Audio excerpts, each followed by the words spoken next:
please. Thank you, Chair. You're now live. Thank you. Right, so good morning, everyone, members, officers, and any members of the public who are viewing the live stream. Welcome to this meeting of the South Cambridgeshire District Council Planning Committee on Wednesday, the 12th of March, 2025. My name is Councillor Anna Bradnam, and I'm the chair of this committee. So I'm going to we'll do a quick roll call round so we know who everybody is. My vice chair is Councillor Peter Fane. Good morning, Chair. Yes, I am Vice Chair, Councillor Peter Fane.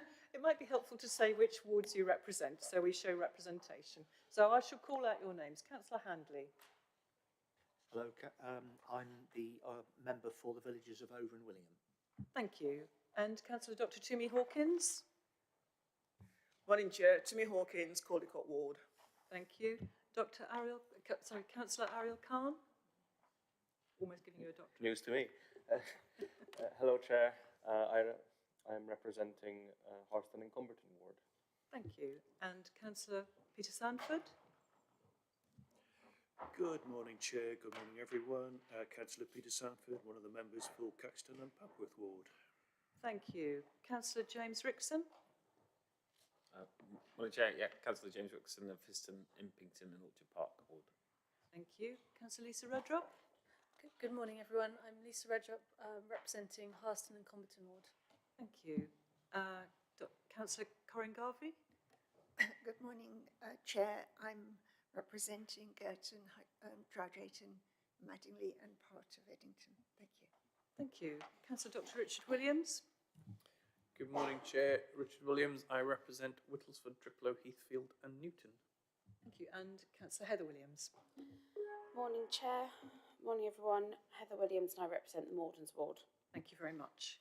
And we also have officers supporting us at the top table who we will call upon. Do we want to announce you now? Rebecca Smith? Morning, I'm Rebecca Smith. I'm the delivery manager from planning. And we have with us a case officer, Sumaya Nakamaya. Good morning. I'm Sumaya Nakamaya, planning officer. Thank you. Thank you. And our legal officer, Vanessa Blaine. Oh, it's mine. Good morning, everyone. I'm Vanessa Blaine. I'm senior planning solicitor and advisor to the committee. Thank you. And we have Pippa Turvey, who's acting as our coordinator today. Thank you very much. And Aaron Clark, who's producing. Thank you. Right, so can I firstly remind members that when you speak, do not just rely on your microphone. Please do speak clearly so that everybody can hear you on the live stream, and bring your microphone close to you if you have a quiet voice. Thank you. Can I also ask those who are joining us remotely to ensure that their camera and microphone remain off unless you're addressing the committee? And can I remind you that there will be a fire alarm test at 10:30 this morning. We will remain in the room unless it goes on for an inordinately long time, in which case we will abandon ship. I will also remind you that the lights carry on flashing afterwards, and that's normal, so please don't be alarmed. Protocol point: if a member arrives after the start of an application or leaves the chamber once an application has commenced, they will not be able to take any further part in that application, either by entering into debate, questions of clarification or voting. Right, so item 2 on the agenda is apologies. So Pippa, are there any apologies for absence today? Thank you, Chair. Yes, we have apologies from councillors Jeff Harvey and Dr. Martin Khan, and we have councillors James Rickson and Corinne Garvey as respective substitutes. Thank you very much. Declarations of interest then, item 3. Do any members have any interest to declare in relation to any item of business on this agenda? And please would you say which item that might relate to? Councillor Heather Williams. Thank you, Chair. A couple of things. I've been called into an urgent briefing at 11:30, so my apologies, I'll have to nip out for that part of the meeting. I'm local member for agenda item 8. And as I've come in today, I've noticed there's somebody in the public gallery who I do know. However, we've had no discussion. I didn't know they were going to be present until I walked through into the room. So there's nothing that I feel means I can't take part today. Fine, thank you very much. So we'll note that you're likely to leave for 11:30. Okay, Councillor Handley. Chair, you'll be aware that I was unable to make the site visits a week ago with the rest of the committee. So I went under my own steam yesterday. It was all straightforward, except when I visited the Meldress site, I began a brief conversation with the gentleman that turned out to be the applicant. So while nothing was untoward was said, I'm not a problem with it, but just for, I've spoken with Vanessa, and I think the best thing is that I don't take part in debate. Okay. Did Vanessa say that you might be entitled to vote? No, Councillor Handley's going to absent completely on that particular application. Okay, thank you very much. And Councillor Fane. Thank you, Chair. Yes, I'm the ward member for item 9 in Great Shelford. And although I've been careful not to take a formal view on it, I have had a certain amount of correspondence, and therefore I think it's appropriate that I should withdraw from the committee for that item. Right, thank you very much. So, and Councillor Rickson? Yes, I'm ward member for the application of item 7, but I've not been asked to speak for or against the application, so I can approach this with an open mind and remain With an on open committee. mind. Thank you very much. Okay. And Councillor Ariel Khan? I live in Histon, but I've also not had taken part in any discussion about the application, and I come to the matter with an open mind and completely afresh. Thank you very much. Okay, right. So I'm relying on you as individuals to leave the room or take no part as you have undertaken to do. Thank you. So next item is the minutes of the February meeting. I'm hoping that you've received, Pippa, the notes that I made to our normal coordinator. Right, okay, so these seem nitpicking, but I will just point them out. And if anybody has any others, please let me know. So it's on our page 5, it's paragraph 4, and it's entitled Minutes of the Previous Meeting, and the first sentence says, by affirmation, that committee authorised the chair. I think that's supposed to say, by affirmation, the committee authorised the chair to sign the minutes. Is everybody happy with that? Second one is over the page on page 6. This is in response to members' questions, officers confirmed that. And the item 2, the last line of that says the proposal met accessible ACR parking standards and cycle parking standards. And I think that is supposed to say the proposal met accessible parking standards. Is everybody happy with that? Oh, accessible car parking standards. Yep, okay, some interesting inversion of letters there. That's a kind of typing error I make. And then further down the page, when it says the committee heard from Mr. Pandolfi, agent for the applicant, in support of the proposed change, who confirmed 2, the third line of that, but it starts at the beginning of that thing. It says that their assessment of the level of parking required had used local census data, had included surveys, and had regard to the NPPF, and that generally the larger houses had more parking on the flats on the site. And I think that's supposed to say had more parking than the flats on the site. Is everybody happy with that? Yep. So, and Councillor Dr. Richard Williams. I mean, I should say I'd stepped out of the committee for this, but I don't remember that point about the proposal met accessible car parking standards and cycle parking standards. I must admit, I don't remember that point being made in committee, but I wasn't part of the committee, so I'll leave it up to those who were. I remember it because we explored quite carefully. If I just remind members, if you remember, in that second part of this page, number 1 of that the agent confirmed was that the cost of the underground parking had not been factored in with the original viability statement. And Councillor, the notes that Rebecca Smith has taken, Councillor Heather Williams said it does it meet the accessible parking standards? So you've raised that one. So thank you very much. To respond, Chair? No, that's all right. We've got confirmed that it's there. And so that was raised by your colleague, Councillor Williams. Fine. Okay, thank you. And I remember it being discussed as well. Sorry, Chair, from what you said, though, it was about my understanding was slightly different from what you've just said, in that it was not, it was agreed that it was not, that it had either or not been included in the, because it was silent on the issue. So what you just said was it hadn't been taken into consideration. I believe the adjournment and the investigation was that the original viability assessment was silent on the issue, therefore it was neither proved either way. Officers confirmed that there was a net reduction of 17 parking spaces. Do you remember? We did discuss this on the site. Although there were indicative standards within the local plan, this reduction was deemed acceptable by the officers.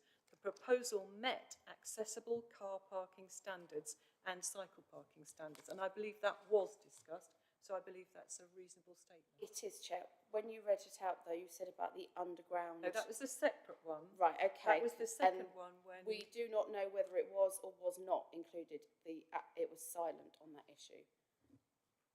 What I said, which was what Mr. Pandolfi said, he confirmed that the cost of the underground parking had not been factored in for the original viability assessment.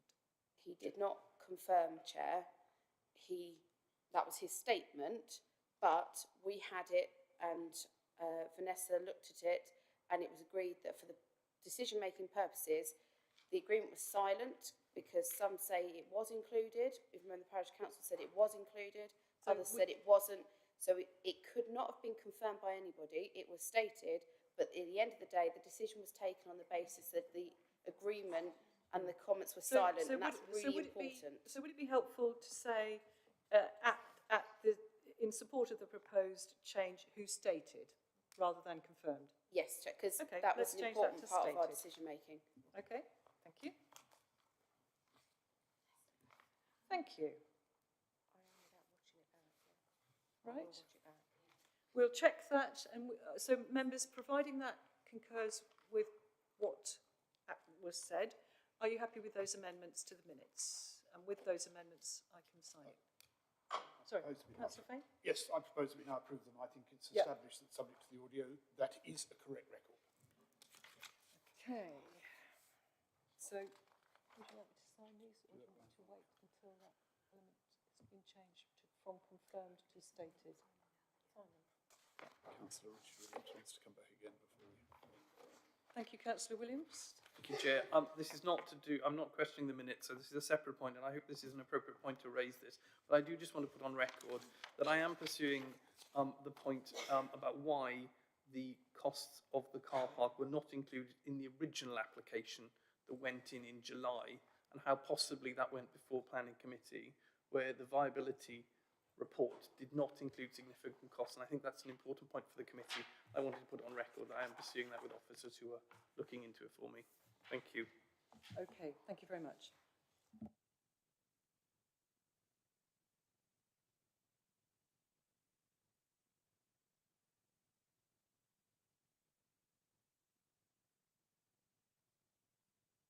Right, okay, so thank you very much, members, that's helpful. Right, so we've signed those as amended and pending confirmation. Number 5 then is the planning applications that we move on to. I will clarify the process for consideration of each planning application. The case officer will give a brief introduction to the report. The committee may then ask questions of clarification of the case officer. Registered public speakers will be invited to speak for 3 minutes each, and members may then ask them questions of clarification. The committee will then debate the item, but public speakers are not permitted to take part in the debate. At the end of the debate and conclusion of any questions, providing there is no alternative proposal, the officer recommendation will be read out, and I will request a proposer and seconder for the recommendation. I will ask members to vote on the recommendation, and if any recommendation or approval or refusal, for approval or refusal falls, an alternative proposal must be made, which will require a seconder and must then be voted on. Voting will be recorded. So we move on to item 5, which is 24/3389/FUL, and it's land rear of 94 High Street, Meldreth. Now, members will be aware that an email was received from Chris Henham, who is the agent for the applicant.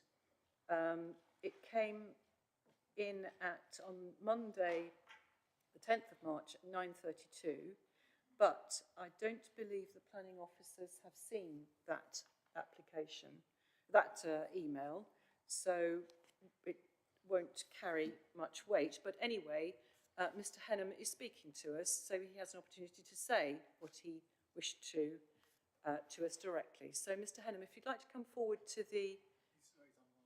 Oh, right, okay, right, fine, thank you. Right, so you have 3 minutes, Mr. Henham. Oh, sorry.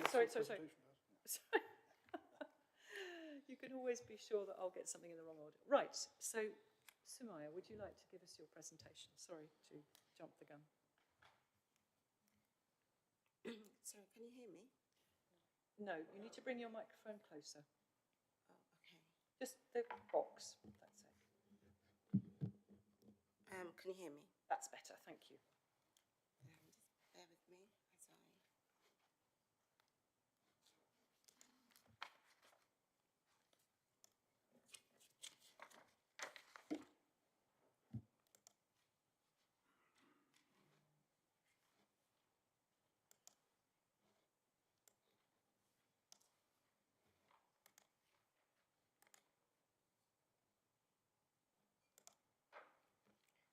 Thank you, Chair. The application site is at the land rear of number 94 High Street. The proposed development is for the erection of 8 self-built and custom-built dwellings. The application site, aged red, this here, measures approximately 0.58 hectares. I have included a GIS map and a county map for clarity, and these are the ones I'll be pointing to in this presentation. So the site is to the east of High Street, with number 94 High Street, the host building here. Old Mill Court is to the north of the site here, with Warlock Way on the far south of the site, down here. Towards the east of the site is the River Mell, along here. So this area here is the car parking area for the pub. This structure here is also a structure in association with the pub. There is also a structure in association with, there is also an informal access that comes off the car parking area and into the site. So this here. Here is the croquet club field, and the building for the club is over here.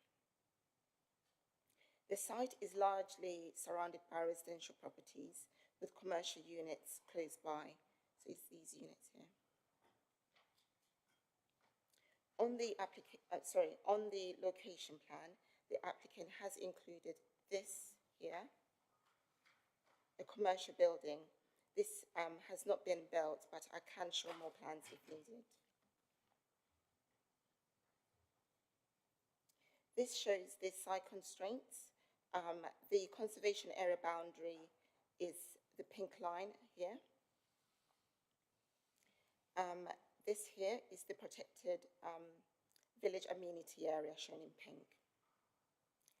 And grade 2 listed buildings that are closest to the site are here, which is the pub, and these here.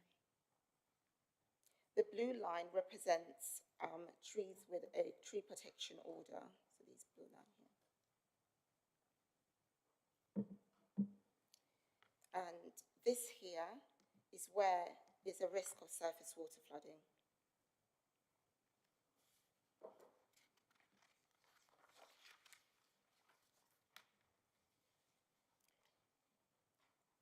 So for more context, here is an aerial view of the wider area. You've got a bus stop, which is just there, a convenience store, which is over here to the south of the site. You've got a school, which is over here, again further to the south of the site. And then the station is off this page, way down to the south of the site. This is the proposed site plan. The access will be off High Street and along the northern boundary of the site. The access will go around the new houses along the south to service the properties, this here. Car parking spaces will be provided for the dwellings, so the here, these here, and for plot 6, for plot 7, as well as plot 8. Rear gardens are also provided for each of the dwellings.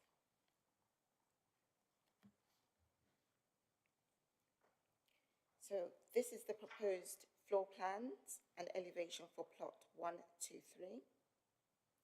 The terrace houses will be 1.5 stories with 3 bedrooms in the roof area.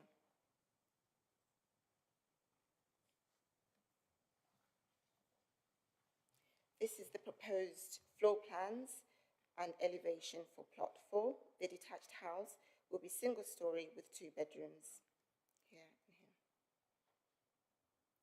This is the proposed floor plan and elevation for plot 5. The detached house will be single story with 2 bedrooms there and here.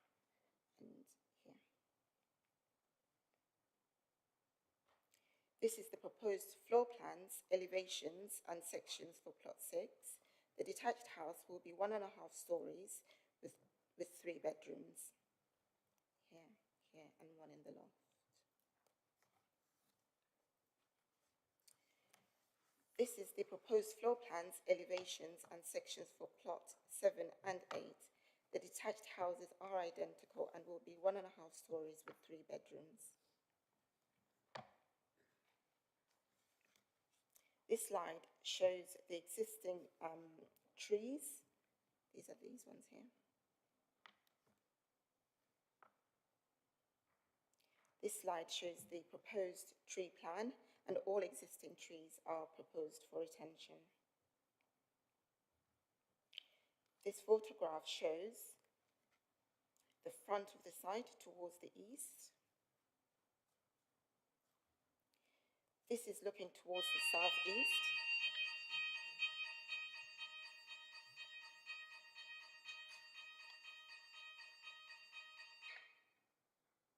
Thank you. And as I said, the lights carry on flashing. Do carry on, Samaya. So yes, this is looking towards the southeast. This is looking towards the northeast of the site.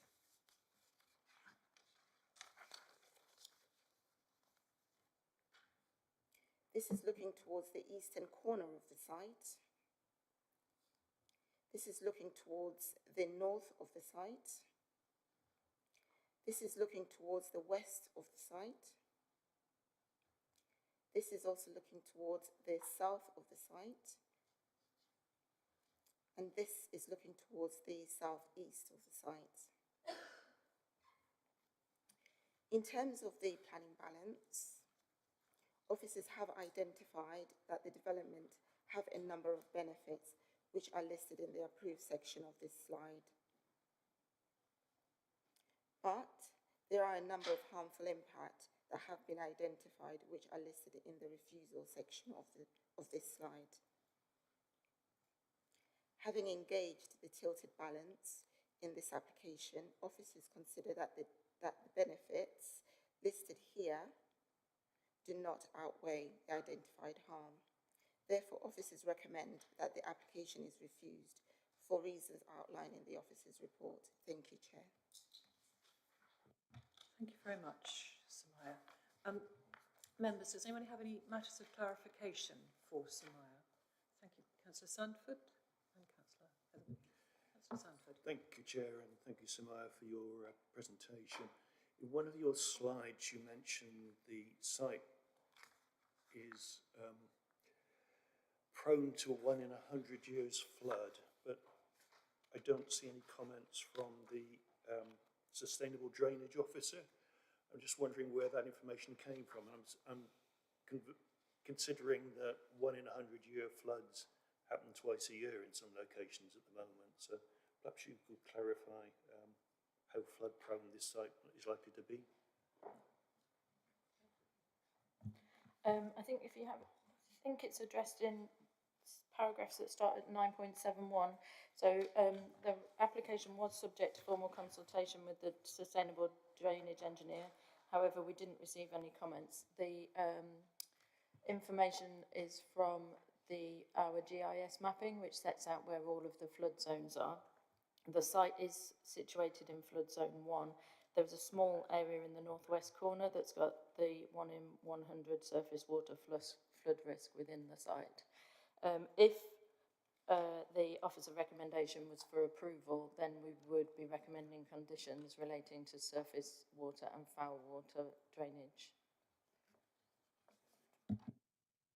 Just for clarification, the mapping that we were shown, I think that's Environment Agency standard flood mapping, isn't it? And it showed a small area along the western bank of the River Mell, didn't it, as well? I just wanted to clarify that. Thank you. Councillor Heather Williams.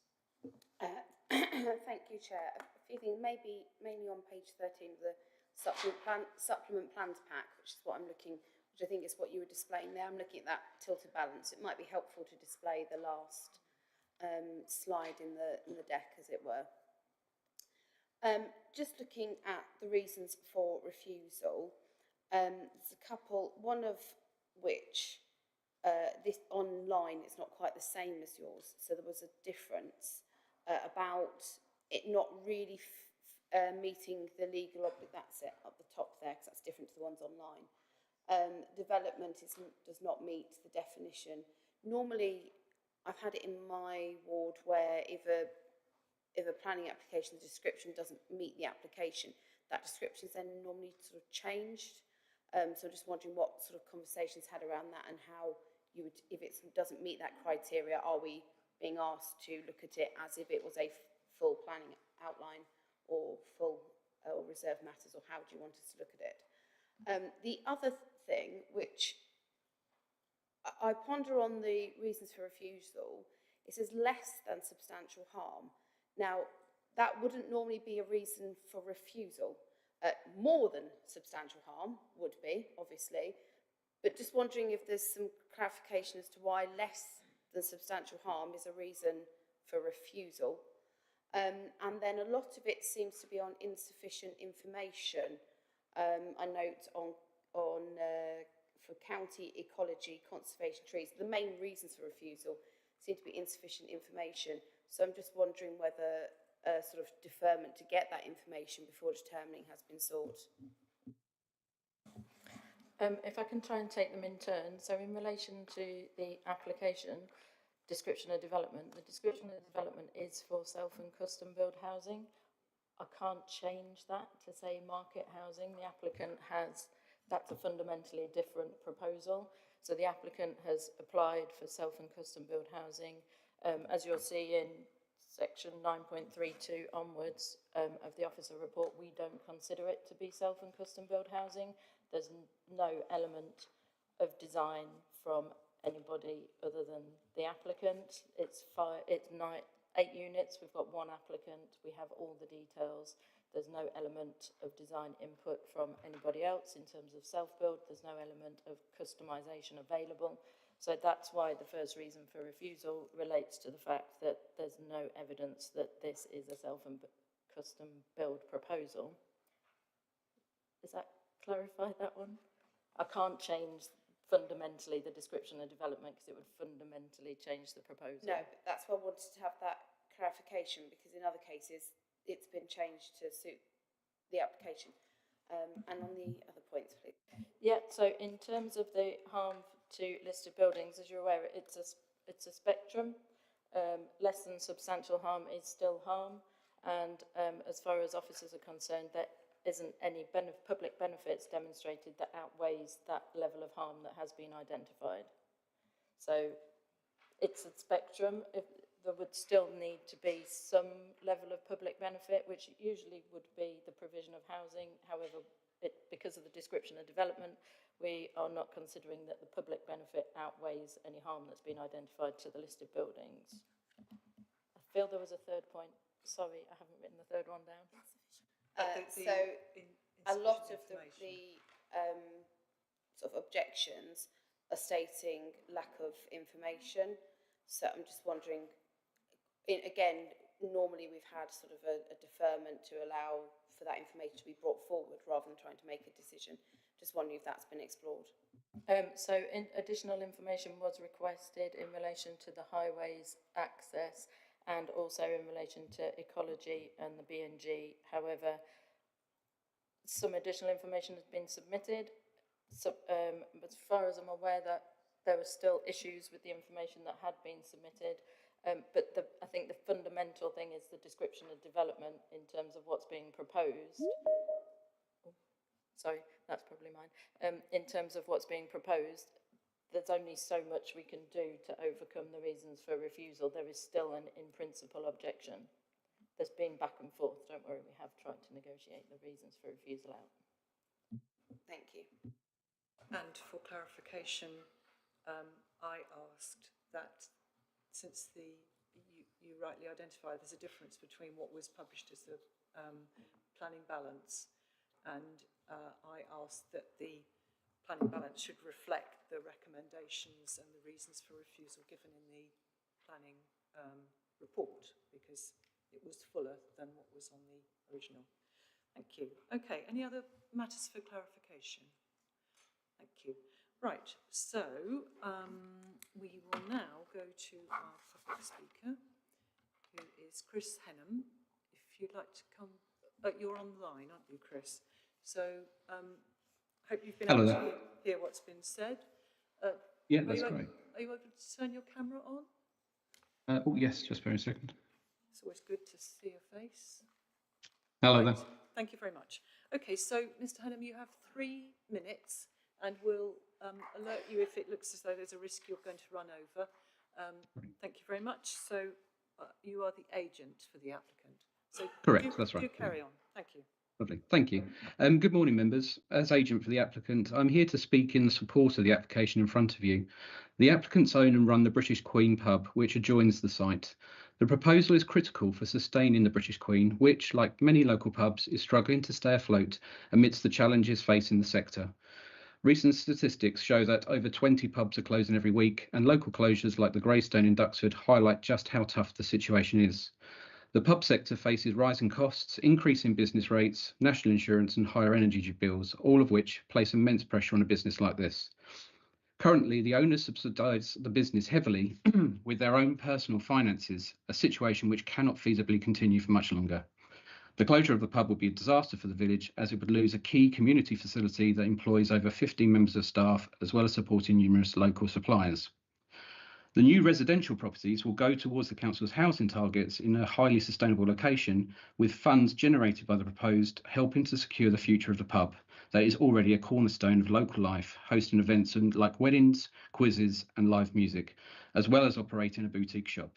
Furthermore, the owners of the British Queen have recently been designing the provision of an on-site cafe, public toilets and EV charging facilities, which will be constructed utilising the funds from the scheme, adding even more value to the community.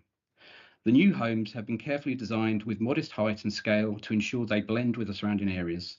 The site has been assessed for its ecology and tree preservation needs, and every effort has been made to minimise disruption. Additionally, the homes are positioned at a sufficient distance from the pub to avoid compromising its historic value. The local area has already seen larger developments, such as a new 5,000 square foot commercial building approved on the neighbouring site, and this proposal fits well with that. It's felt that the development would not create disproportionate visual or environmental impacts, and any technical concerns relating such elements as highways matters can be addressed through further consultation or revisions if needed. In conclusion, this development presents a balanced solution. It will support a struggling local business, provide additional housing, and fit well with the evolving nature of the area. I urge the committee to approve this application, or, if more time is needed for further consideration, to defer the decision to allow for additional information to be provided. Thank you very much. Thank you very much, Mr. Henham. I think I need to point out to you that we cannot take into our consideration anything to do with the finances of the pub or anything to do with any proposals for an on-site cafe or EV charging. So those are outside our consideration today. Has anybody got any questions of clarification for Mr. Henham? So, Councillor Heather Williams. Thank you, Chair. And I might have one for officers based on your comments there. So I hope that you've been able to hear my questions to officers earlier about the description. I appreciate you said about deferment as well, but could you give some more explanation as to why the description is not meeting the requirements of officers? Is there a reason for it? But, I mean, that was what we were looking for the application to be determined under, and obviously the officers have kind of concluded that it doesn't meet with that criteria. We're happy to, if it's deferral, I appreciate you can't change the description under this application, but if it's required to come back as an open market or as such, then we are open to that. Okay, thank you. And then my question is probably to officers, Chair. I'm happy to do that when you see fit. Yes, let's wait on that until we go to the end. Anybody with any other questions for the agent? Councillor Dr. Toomey Hawkins. Thank you, Chair, and through you. Thank you for your presentation. Still going back to this issue of self-custom build. From what I've seen so far, applications coming to us, it's always very clearly designed in a way that shows that if it's self-built, you can actually take the plot and do what you want with it. You have presented to us a design that's got terraces in it. How is that self-built? Well, we have done self-build and custom in the past with terrace units in. I would make that the units that are at the end of the site are very much designed for the kind of owner and his members of his family. The other units, as I say, we have done in other authorities in a similar manner with terrace units, and then been taken on as kind of self-build and custom. So we've not experienced that as being an unusual circumstance. I think it might be helpful if Rebecca Smith came back on this. Thank you. Sorry to jump in, members. I know I don't normally at this point, but it is possible that you could get 3 individual self-builders who came together as a kind of almost like a self-build community, and could put an application in, the 3 of them as the applicants, to develop a terrace of 3 self-build properties. But there is also, on the other side of it, you could get a terrace that is possible to be custom build, because you could customise it. However, from the application as submitted, there does not appear to be any elements within the property that are customisable. So it doesn't seem to meet that definition of custom build, and we have 1 applicant. We don't have a community of 8 applicants coming together to develop the 8 self-build plots. So officers are quite confident that in our view, that this proposal doesn't meet either the self-build or the custom-build definition based on the information as submitted. Thank you very much, Rebecca Smith. Okay, any other questions for Mr. Henham? No. Okay, thank you very much, Mr. Henham. Thank you. Really appreciate your attendance. Thank you.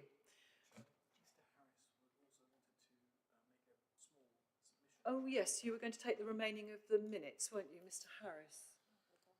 Are there any minutes left? Yes, 50 seconds left. You've got 50 seconds, Mr. Harris. So we will just wait a minute until you've got a microphone. And can I just point out to you, Mr. Harris, I will be strict about the time. This is normal. So you have 50 seconds to tell us the main thrust of your point. And could you just tell us who you are? Right, my name's Paul Harris. I'm a resident of the village. I have been for the last nearly 30 years, and I've watched other infill developments take place that will have had a far greater impact on the environment than this one will. And we have to build houses, and we have to build them somewhere, and this will not have that greater impact.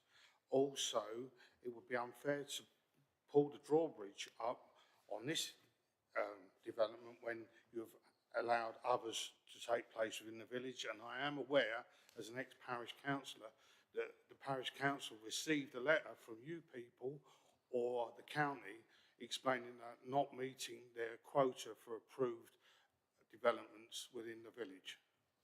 And so this would go a long way to helping to meet that shortfall of approved developments within the village. Thank you, Mr. Harris. I think we get your drift. Thank you very much. Thank you very much. Thank you very much for taking the time to be here. Right. Okay. Mr. Harris, sorry, there might have been a question from a member of the planning committee. Is that right? So if you could just come to the agenda. Sorry, did you have a question for Mr. Harris? Okay, thank you. I thought you had. Thank you, Chair. So you referenced other development and what have you, and that's right. I'm in shock. It's the first time I've ever been accused of being too quiet, as my members opposite will testify for. Okay. No, you're most all right. Through yourself, yes, Chair. Thank you. You mentioned about other developments in the area, but we have to take things on their own merits as it is. So in relation to this specific application, you've heard some of the things that have been said. Why is it that you feel that this application is different? You said it's different and better. Just wondering if you could elaborate on that a bit, to say why this application is better than some of the previous ones you've seen in your experience. Simply put, you have it's not the environmental impact that's going to take place with this one, because it's a grassed area. It's not, for instance, like Westacre, which had nesting barn owls, pipistrelle bats in the abandoned buildings, and those buildings were knocked down. And I complained at the time that 6 80-foot trees were knocked down, and they shouldn't have been. But that's another matter. But the point is that this is not going to have that. This is not. I'm just trying to give you a counterpoint. This development is going to be on a grassed area primarily. The trees are going to be made safe by TPOs, and we've got to build somewhere. And it's not going to. When you look at other developments towards the riverbank that have taken place over years, they are within, as shown on the map. You could see where the houses have gone down on other roads towards the river. This one is just another one of those, and it's not going to do. I don't see where the harm is. Okay. You've got this environmental thing going on. Well, there is no green corridor, because every landowner pretty much along that road, along that riverfront, has fenced right up to the riverbank. So there is no green corridor. Thank you, Mr. Harris. Thank you. I think we understand your argument there. Thank you very much indeed. Okay. Yes, Councillor Heather Williams wanted to ask the officers a question. Thank you, Chair. It's just something that was said about what we're able to take clear of. In the local plan, we do have policies to support local economies and to support rural facilities like pubs. And we're also, when we were looking at the less than substantial harm, things like community benefit and what benefit that has to the community have been referenced. So I'd just like some appreciation as to, I'm sure there is good reasons why we were told that, but I think for everybody here, it'd be good to know why and on what policy basis we don't take that into consideration, because I think most of us would agree that the sustainability of a public house does have community benefit. Thank you. Rebecca, are you able to respond? Yeah, that information wasn't submitted as part of the application. If the application was for market housing, then I would expect some information to be submitted, or even for self-build, but without fully designed houses on it, it might be appropriate to submit some information with the application in relation to the viability and supporting a community facility. However, that information wasn't submitted with the application. Okay, so we are looking at the application as it stands. Thank you. And that information wasn't provided. Okay, thank you. Right. Sorry. Also, just to add, all of the information that was presented was actually anecdotal. We didn't have any, in that presentation, there were no figures, no information, it was literally just a presentation on anecdotal information about what's going on in that pub and others in the area. There wasn't any specific information in relation to the actual viability and any impacts that the sale of such properties, what it would have on the community facility. So, Chair, can I just clarify? So it's not that these things can't be taken into consideration, it's just we don't have the evidence base to rely upon it in our debate. Correct. I think that's yes, it so wasn't, again, it wasn't submitted as part of the application. It wasn't a reason justification for why the application was coming forward, if that makes sense. It wasn't provided as evidence to support the application, which is what we're looking at today. Okay, so let us move. Oh, Councillor Dr. Timmy Hawkins, did you want to speak on this? Just maybe for clarification, if I may. Looking at this application, I can see there's objections from highways, which for me is always a big issue. Ecology, trees, conservation, and now we have a factor about the viability of a community facility which is in question, which the applicants seem to want to use this to keep going. It seems to me that there's a lot missing here. And there is, in my view, it seems we don't have sufficient information here. We can go forward and determine, but then determine based on information that's not there. So I would, if I may, move a motion to defer this application. I've just taken advice from our legal officer. Do you want to speak through?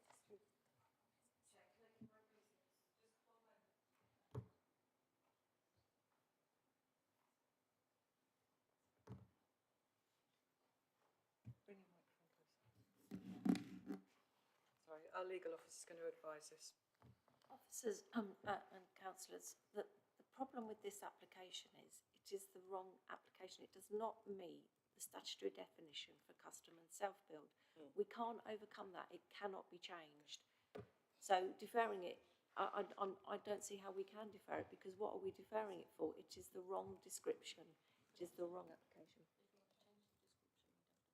Yeah. So what yeah, so what the applicant could do is withdraw, change the description, but we can't change it. So deferring it is not going to make any difference. This application does not meet the statutory definition of custom and self-build, and I would draw to your attention paragraphs 36, 37, 38 and 39 on page 22. Yeah. Sorry, just one moment, please. My observation is that we have to look at the application as it is presented to us here, and we're saying that the application doesn't meet the specification under which it has been submitted. So I think we do need to make a decision on this as it stands.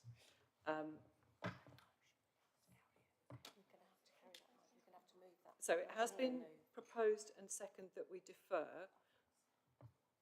Chair, can I speak to Sorry, just one moment. I have three things going on at once.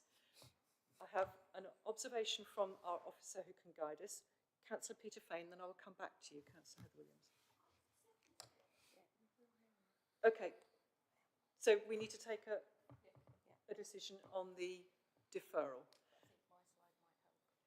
Are we? So before we move to that, I mean, I understand there is a motion and we need to deal with it, but Rebecca Smith has a slide that will assist you, and I think she should be able to show that slide, please. Okay. Just one moment, please. Absolutely. Once we have had a proposal and a seconder for that, we need to go to it. But I would like to take the presentation from Rebecca Smith, and then I will come back to you, Councillor Williams. Okay, so Rebecca, if you could explain. Yeah, I just wanted to clarify in more simplistic wording Could you turn your microphone? Than what was included in the definition, which is in the report, which is a slide which might be helpful, which sets out what is self-build and what is custom build.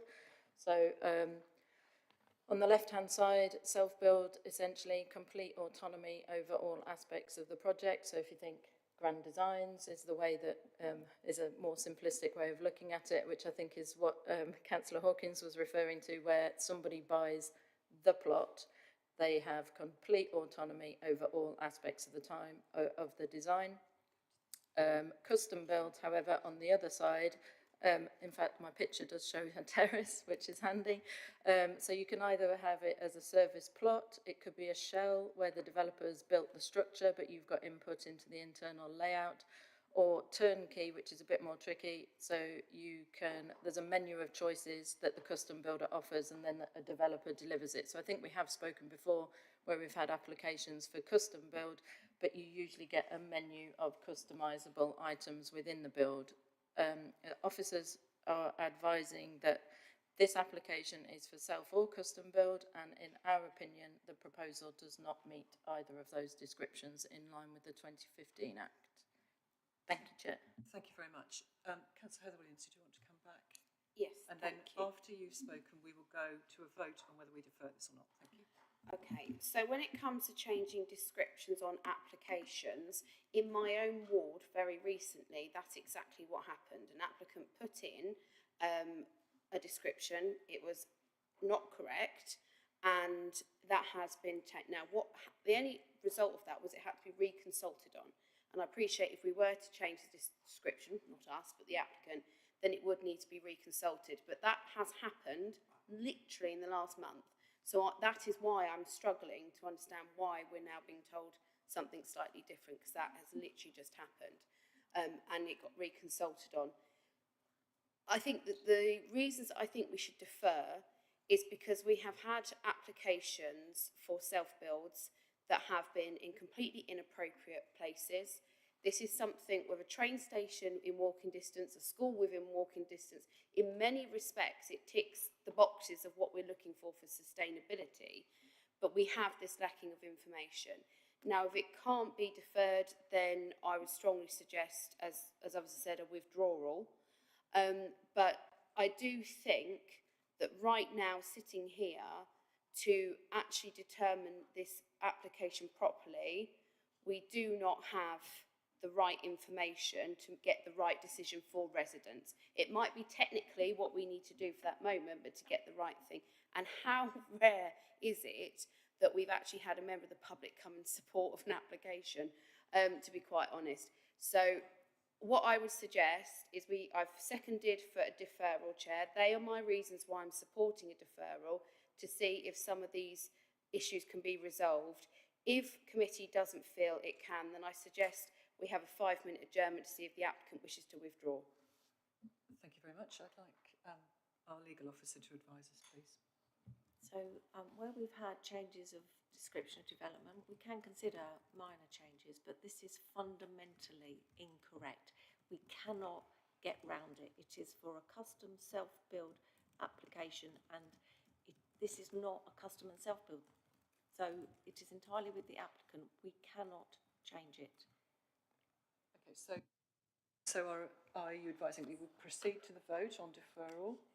There has been, it's been yep. proposed, it's been seconded. We must go with that. Okay. We'd need a reason for deferral, please. So, as I understood it from what you were saying, Councillor Heather Williams, the reasons for a deferral included that it was there was a lack of information supplied. There's a lack of information supplied. Equally, some of the things, when we look at that custom build list, I appreciate officers are also saying, and things like viability was not included, and evidence of that has not been provided. But we do know from what officers have said that could become a material situation. So to have the ability to put that in as well. Okay. And as I said, if we still feel we can't defer, it's yes, this doesn't feel like the worst we've ever seen. So we just wanted to check what the reasons for deferral, and it comes down to lack of insufficient information. I'm mindful that Councillor Dr. Richard Williams has his hand up, but I think at this point we must go to the vote on this. Oh, okay. Sorry, Councillor Dr. Richard Williams. It was a question of clarification, just relevant to my decision on this vote. Can we lawfully approve an application that is misdescribed in the way that it's been suggested I don't believe here? so. No, the committee has been asked to approve an application that doesn't meet the statutory requirements. And as I understand it, conversations between the officer and the applicant have taken place regarding this does not meet the statutory description and whether they want to withdraw, and that has been refused. So all I can advise you is this application does not meet the statutory requirements for custom and self-build properties. Whether there's additional information that should have been submitted is almost irrelevant. It doesn't meet it. Mm. Why did we validate the application if it didn't meet the requirements? If I can come answer on that one if you'd like to. Would you like to respond? So the application we can't decline to validate an application just because it doesn't meet the description of development as such. So they're proposing self and custom build. When the application is validated, they simply look at the plans. The officers that would validate the application wouldn't look at whether the plans meet the 2015 description. That's what the planning officers have done as part of their assessment of the proposal. My understanding is that the applicant and the agent have been made aware that our view is it doesn't meet the 2015 description and asked whether they wish to withdraw, and they have declined. So can I just clarify then with Vanessa that we have a vote ahead of us about whether to defer or not, but can I just check the principle that if that it might go either way, but if it's not deferred, are we able as a committee here today to make a decision on this application? Yes. Yes, exactly. I have other people wishing to speak. Are you happy that we get them to speak? Okay, so I'll come back to Councillor Dr. Timmy Hawkins and then I'll come to James Rickson. Yes, yes. It's about my motion. Thank you for the clarification, both legally and technically. On that basis, I withdraw my motion. Thank you very much. Okay. So that motion to propose deferral is withdrawn. Did you want to pursue that? I still don't. To me, what I'm asking Heather Williams, Councillor Heather Williams, so I now is, propose do you it. wish I to don't know propose if another it? Does seconder. anybody else wish to second it? In which case, I think. No, if nobody. Oh, I'll second. Okay, Fane so is seconding. Councillor Fane is going to second. Okay, so let me just. No, Councillor Toomey Hawkins has withdrawn her proposal. Heather Williams is now proposing it, and Councillor Fane is seconding it. So we're back to A. We're back to the, yeah, exactly. Yes. Okay, Defer. just one moment.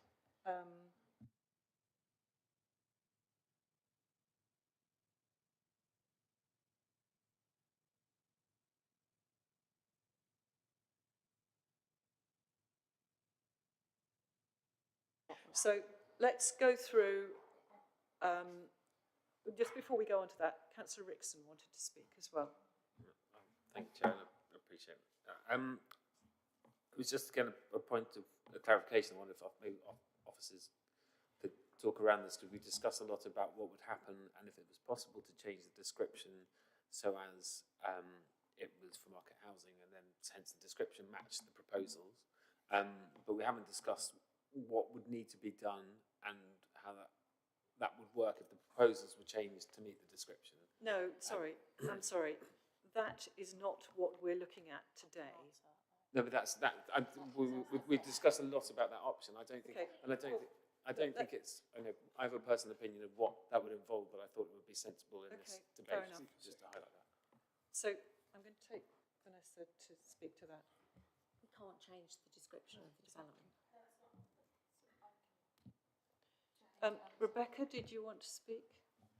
I think the question you're asking is, obviously the description of development can't change under this application. So the applicants could choose to withdraw their application and resubmit a new application relating to 8 market houses.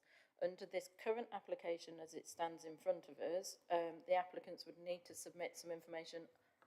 I would suggest, obviously I can't tell them exactly what to do, but from what you can see, they either need to submit some application to some information to show that it meets and demonstrates it meets the self-build description of development, which would be the list of people who were involved in designing the properties and the design input that those people have had, and they would need to be party to the application. Or that it's custom build, so I'm happy to change, or I'm allowed, not I'm happy, we're allowed to change the description of development to refer solely to custom build rather than self or custom build, and then submit some information to demonstrate how the proposals meet the description of custom build housing. So what are the customisable options, or which of those 3 elements of custom build the proposed properties meet. That would overcome the officer's first reason for refusal. The rest of it relates to additional information in relation to highways. Obviously, if it's there's some B&G information required, there's impact on TPO trees required, there's additional heritage information in terms of harm to listed buildings. But I think you're hopefully getting the main thrust of the officer's view, which is that it does not meet the statutory definition of self and custom build. So that can amend the description to refer to either self or custom build, and then submit information to demonstrate how it meets those, if it was deferred. Right. Can I speak a second? Yes, I think let's hear from Councillor Heather Williams, and then we'll come to Councillor Fane as the seconder. Thank you. So in the description, as it is on the sheets in front of us here, it does say 8 new self-build and custom-build dwellings. So it is possible that a solution for this could be found with being custom-build and then the applicant demonstrating how they're going to provide those options, things like that. So completely correct of Councillor Rickson to raise that, and I thank him for it. So it does feel like a deferment is the sensible solution here, because that then, if this can't be resolved and it comes back to us, fine. But at least right now it feels like a bit of a mess, and there is an opportunity to potentially get houses in a sustainable location, something that we would normally chew our arms off for. So I would urge members to defer. and then the officers and the applicant can proceed from there. Okay, thank you very much. And Councillor Fane. Thank you, Chair. Yes, I'm speaking in support of that motion to defer. We would like, I think, as a committee to be able to consider an application for self or custom build. We cannot do so. We would like possibly to be able to consider the social benefits as outlined by Mr. Harris. Those are not currently quantified in a form that we can consider them. So it is quite clear that we can't take a satisfactory decision on this proposal before us today. And I therefore think it is right to defer it, which was something Mr. Henham made clear he was happy to consider. It will be for officers then to negotiate with the applicants whether this requires a fresh application or whether post-deferral the application can be amended. But there is no point in us trying to resolve this today in the form, and therefore I second Councillor Heather Williams' proposal that we defer this application. Okay, before we go to the vote, I need to let Rebecca speak. Thank you. Through you, Chair, I was wondered if it might be appropriate to ask the applicant or their agent whether actually they do wish to meet the definition of self or custom build as part of this application, or whether in fact they are proposing market housing instead on this site, because one could be withdraw and resubmit a new application, the other could be amend this application, but I'm not sure from the information that we have thus far whether actually the appellant wishes to modify, if that's something you're open, applicant, sorry, I've been doing appeals all week, whether that's something that the applicant actually wishes to do as part of this application. So is it reasonable to request a deferral?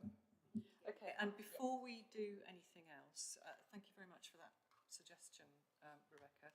But I'm mindful that Mr. Henham is online and he might need time to consider his answer to that.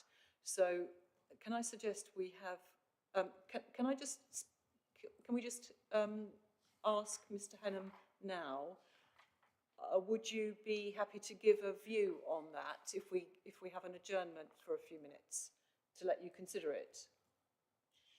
Yes, that'll be absolutely fine. Yes, that'll be fine. Thank you very much. Okay, so can I suggest an adjournment for how long do you think you need, Mr. Henham? If I could have 5 or 10 minutes, that'd be great. 10 minutes. Okay, so let's say until 25 past. Or half past? Let's say till half past, and that gives us time to gather our wits. Thank you. Okay, yes, that's fine. So we'll come back at, well, actually, let's go for 25 past then, please. Members, thank you very much. If you could take us offline, Aaron, thank you.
Thank you. Right, so thank you very much. We're back in the Planning Committee on the 12th of March.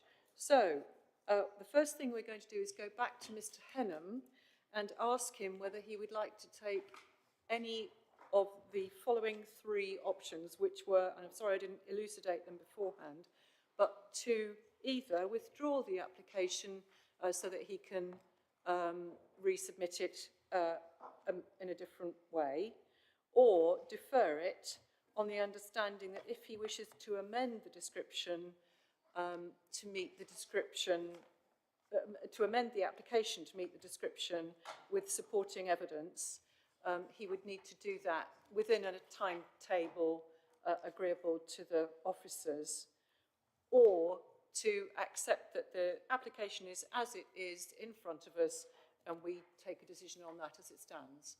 So, Mr. Henham, would you like to clarify which of those options you would like to follow? Hi there, yes, speaking to the client, we're happy to take the deferral as we think we can provide that information that you require for the change of description, so we would welcome that. And you're happy to work within the time frame in agreement with the planning officers? Absolutely, yeah, absolutely, that'd be great. Yeah, can you just advise how he intends to amend that? So Mr. Henham, I'm being asked if you would be so good as to clarify in what way you plan to amend the description. So I think we can provide information to demonstrate that it is within custom build homes, and therefore we would ask for the description to be changed to custom. And our officers are indicating that that would be acceptable. Okay, so let's go then to the vote, which was proposed by Councillor Heather Williams and seconded by Councillor Fain, which was to defer this application. So would you like to indicate on your monitor, please?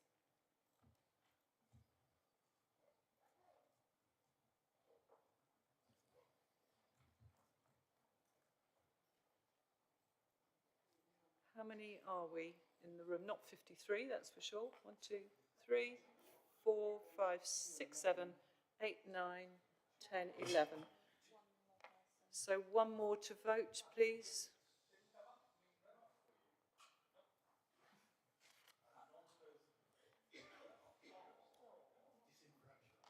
We've got one missing. Has Councillor Richard Williams Something wrong. Wash our hands with his hands. Just put your hand. Yeah. I can either attempt it again, or we can just do. Can we just try the vote again, please? Just in order to make sure it is recording everybody's vote. Can we just make sure that Councillor Dr. Richard Williams's vote works this time? No, we can't. So, Agent Aaron, if you would just, perhaps you could. Right. Let's try that vote again, please. Let's try that, because I'll know if it's the microphone or not as well. So hopefully that's come up for everybody. Yeah, it has come up for you now. Good. Yeah. Wonderful. Slight technological error. There's one missing still. Oh, there we are. Okay, 7 to 4. So the vote is to defer. Thank you. That is carried. Thank you very much. So we will arrange that, and I'm sure the officers will be in correspondence with the applicant. Okay, thank you very much indeed, members. And I believe Councillor Redrup is... So Councillor Williams, Heather Williams has left, and Councillor Redrup is leaving. So let's move on to agenda item 6 then. Thank you, members. So item 6 is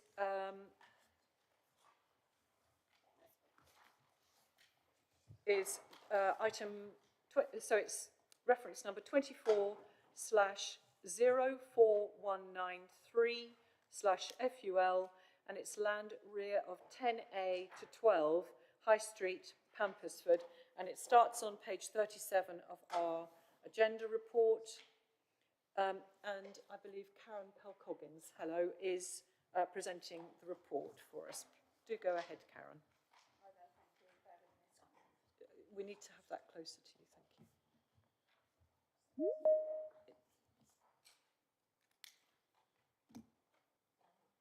At work?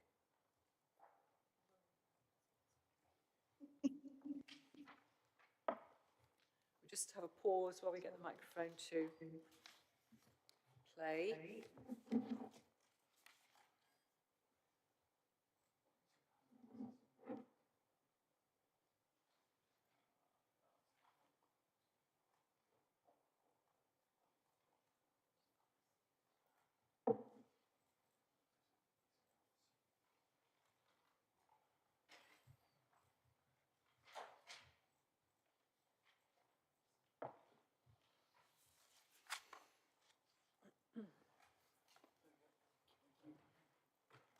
Hopefully we should get the microphone working now. Can you turn it on? Yeah, great, thank you. So Karen Pell-Coggins is the Senior Planning Officer who's going to present the report. Thank you, Karen. Thank you, Chair. Can everybody see my presentation? Yes, we can in the room. Perfect. So I have a small verbal update before I continue with the presentation. So just to confirm, the applicant's agent has confirmed that the development can be delivered within 5 years. Therefore, condition 1 of any planning permission given should be changed to 2 years rather than the 3 years standard time limit condition. In addition, an additional condition is requested in relation to details of surface water drainage for the site in order to ensure that the development does not result in significant flood risk. Furthermore, condition 7 and condition 15 both refer to biodiversity net gain. I believe condition 15 is the national condition in relation to biodiversity net gain, so condition 7 can be deleted. Thank you. So the application is for the erection of 1 dwelling together with associated car and cycle parking, infrastructure and landscaping at land to the rear of 10A to 12 High Street, Pampersford. So this is the site location plan submitted with the application. So there's a small map to the right-hand side which shows the location of the site within the village of Pampersford. Furthermore, so in terms of the constraints of the site, so the site is edge red on this map. The constraints are that it's outside the village development framework, which is the black dashed line that you can see to the west of the site. It is within the conservation area, which is the purple line to the east of the site. And there are a number of listed buildings, which are grade 2 listed buildings to the west of the site along the High Street, which are the pink shaded buildings.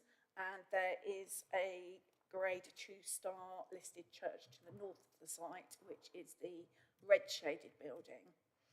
The site is within flood zone 1, which is low risk, and there's also a mature tree within the rear garden of 10A, property of 10A, which is where I'm pointing to on my map here, adjacent to the access. Here's an aerial photograph showing the site. So it's basically a vacant piece of land which measures approximately 0.04 of a hectare in area. Access to the site is between numbers 8 and 10A High Street. It's a gravel access and it's at least 5 metres wide. Excuse me. So looking at the actual site to the north, you have a garden which serves the old vicarage, which is number 16 High Street, with the church beyond. To the east, you have an area of meadowland with a garden beyond with a tennis court and then agricultural land. To the south, you have a relatively new dwelling this is number 10 High Street, which is single storey. And to the west, you have the cottages, listed cottages on the high street, with their rear gardens and some single storey garages. Excuse me. So just some photographs of the site here. So just top left, that is the site at the moment. So it's an area of grassland surrounded by fencing. The garages, which are in the rear garden of number 10A, and this is looking back towards number 10A, and the cottages on the high street to the right, and then going to the bottom, this is looking towards number 10 High Street, the relatively new property.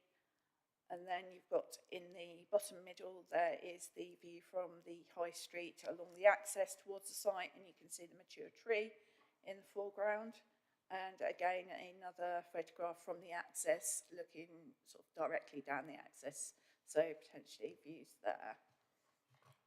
So planning history of the site, we had an application back in 2023 for the erection of one 3-bedroom dwelling, which was refused on the grounds set out within the slide. So outside the development framework, gradual encroachment on the edge of the village into the countryside, and then there was impact upon the setting of listed buildings, the impact on the countryside, and there was some concerns regarding the scale of the development and a cramped layout, impact on heritage assets. I can't remember if I said that.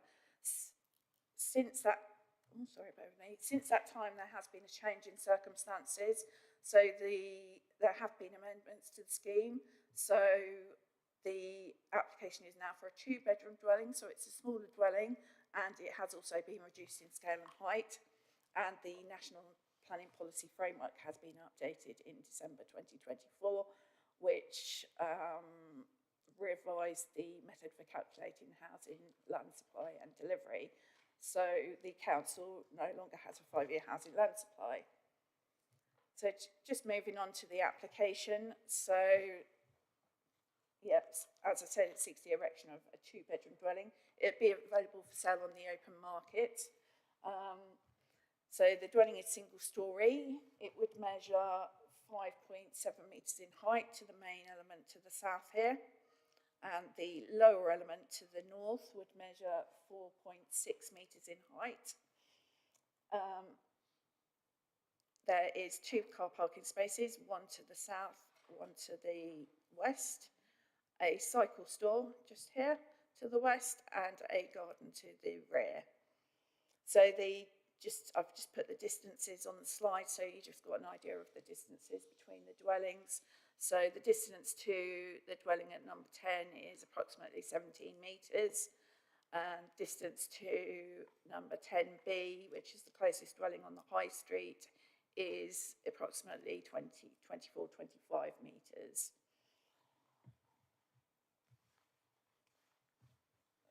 Just moving on, this is the layout of the dwelling. So main habitable room windows would face towards number 10 and towards the garden, with probably more secondary windows, you could say, facing towards the properties in the high street. So materials of construction for the dwelling would be, for the main element at the front, render with clay plain tiles and buff brick with clay pan tiles to the rear. This is a section plan just showing the section through the site. So this is the high street to the left-hand side, with the listed cottages on the high street, the mature tree that we talked about, the garages, and then the site. So the land does rise to the east slightly above the high street. So, excuse me, the key issues in terms of the application are the principle of development, location and scale of residential development, character and appearance of the area and design considerations, heritage assets, trees, biodiversity, highway safety and parking, flood risk, residential amenity and future occupiers. So in terms of the planning balance, So the development would provide one dwelling to contribute to the district's 5-year housing land supply. It's a reasonably sustainable location in Pampisford and close to Sawston. It would make the effective use of land.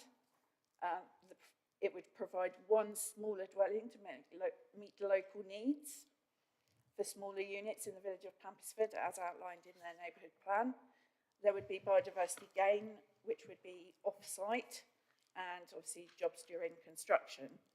So in terms of the harm, which has to be weighed in the balance, there's harm to the character and appearance of the countryside, which is a transition zone at the edge of the village.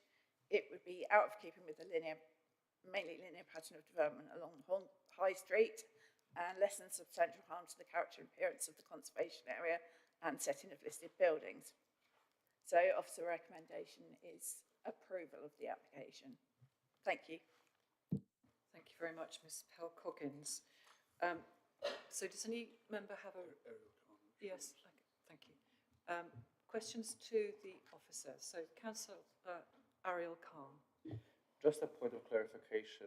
I would very much like for anyone to correct me if I'm wrong, but I think this is the first time I've seen... You got your microphone on? Yeah.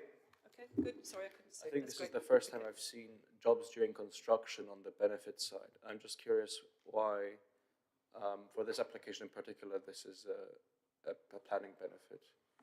That's been sort of added. When usually I don't see it as a right. You know, Okay. Yes, included as a it's benefit. sometimes mentioned. Did you want to comment on that, Councillor Ms Pell-Coggins?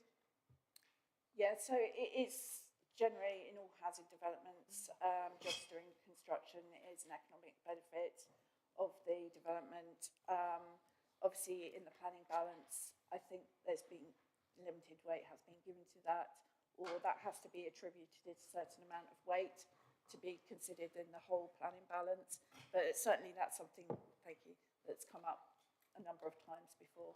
So it's not an unusual thing to see in the narrative, shall we say, but yes, perhaps it's the first time we've seen it on a planning balance. Thank you. Thank you. Are there any other questions for Ms Pell-Coggins? So, Councillor Dr Richard Williams. Thank you, Chair. I was just wondering if the planning officer could shed any light for me on precisely what the objection of the conservation officer is, i.e. why they think this would not preserve or enhance the character. Because I've looked at the comment on 6.4 from the conservation officer, and I've looked at the further comments in section 10, but I must admit I'm none the wiser as to why this is felt to not preserve or enhance, given it's behind, it's not visible.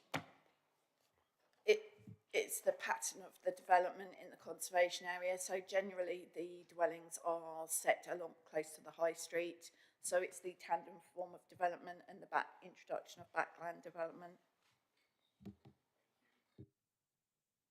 I think it's worth pointing out that on the site visit, the site would be quite visible from the church tower, for example, if you were on it, but perhaps not at ground level. Thank you. And you could see the church tower from the site, but hey ho. Any other? Yes, Councillor Sandford. Yeah, thank you, Chair. Karen, could you flip back through the slides and point out the mature tree? I wasn't actually clear which tree was referenced in the original slide. Thank you.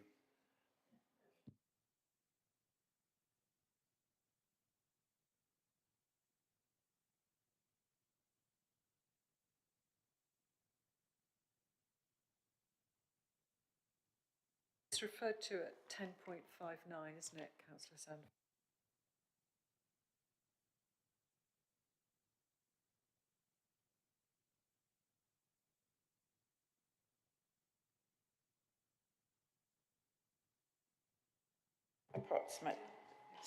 The mature tree is approximately in this location here.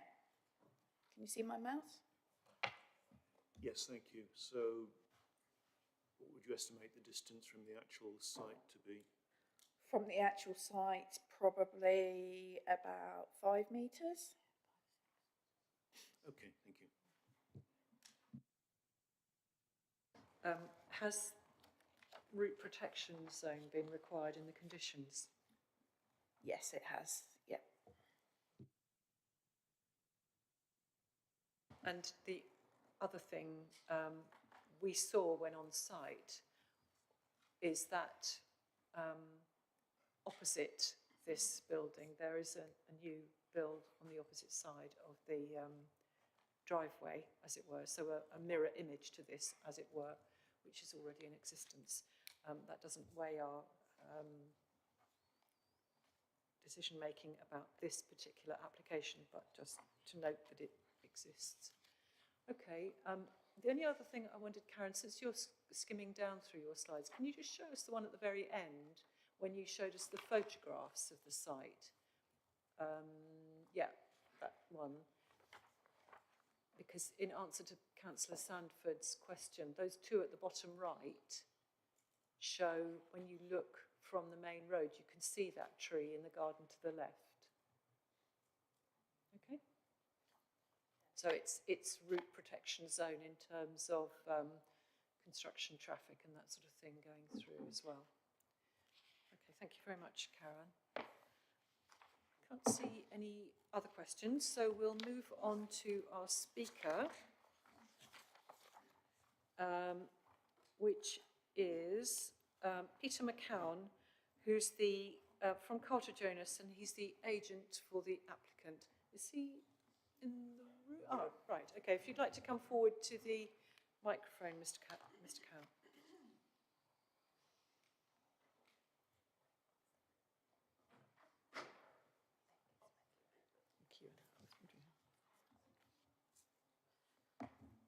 So, Mr. McEwen, you get 3 minutes, and we look forward to hearing what you say. Thank you. Thank you, Chair. Good morning, members. The applicant welcomes the recommendation of approval of this application that is a resubmission of a previous scheme on the site. The project team has worked with your officers, and the design has responded positively to concerns raised previously. The new dwelling would respond positively to the pattern of development found locally, and the design has taken cue from the dwelling opposite at 10 High Street. This was developed by the applicant a couple of years ago and has been well received. The proposals would respect the setting of the conservation area and nearby heritage assets.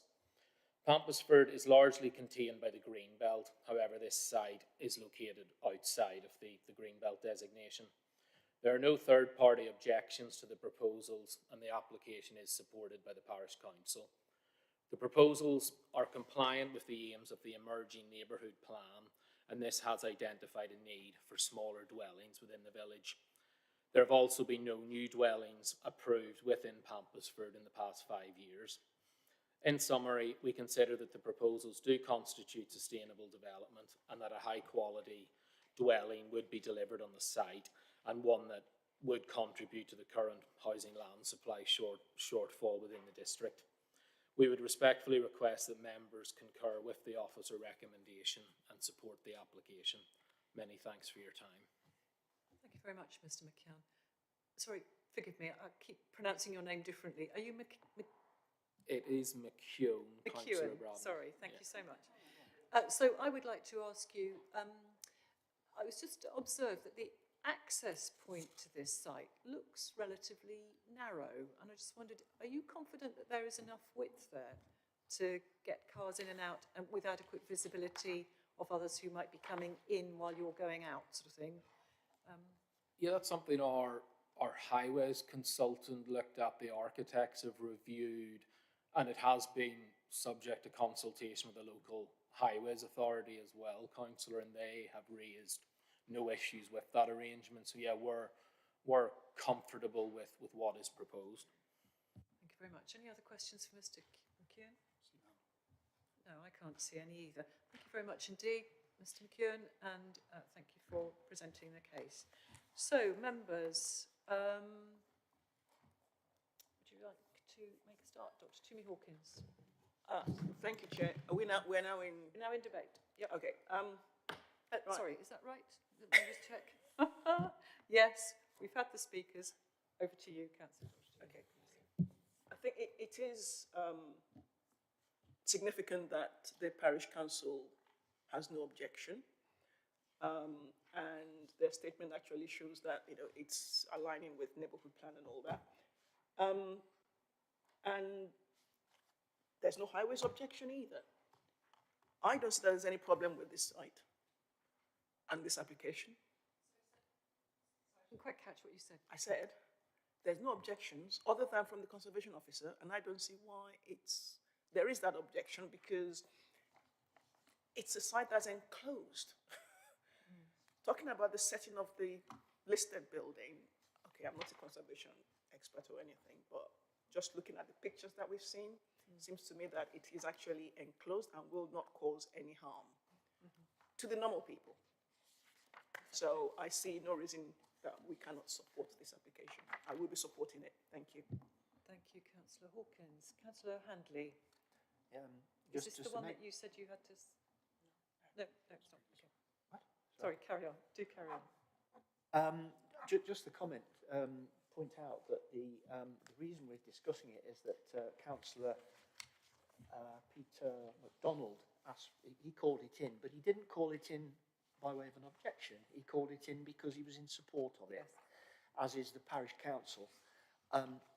Like Toomey, Councillor Hawkins, I think that this is, we should accept the officer's recommendation.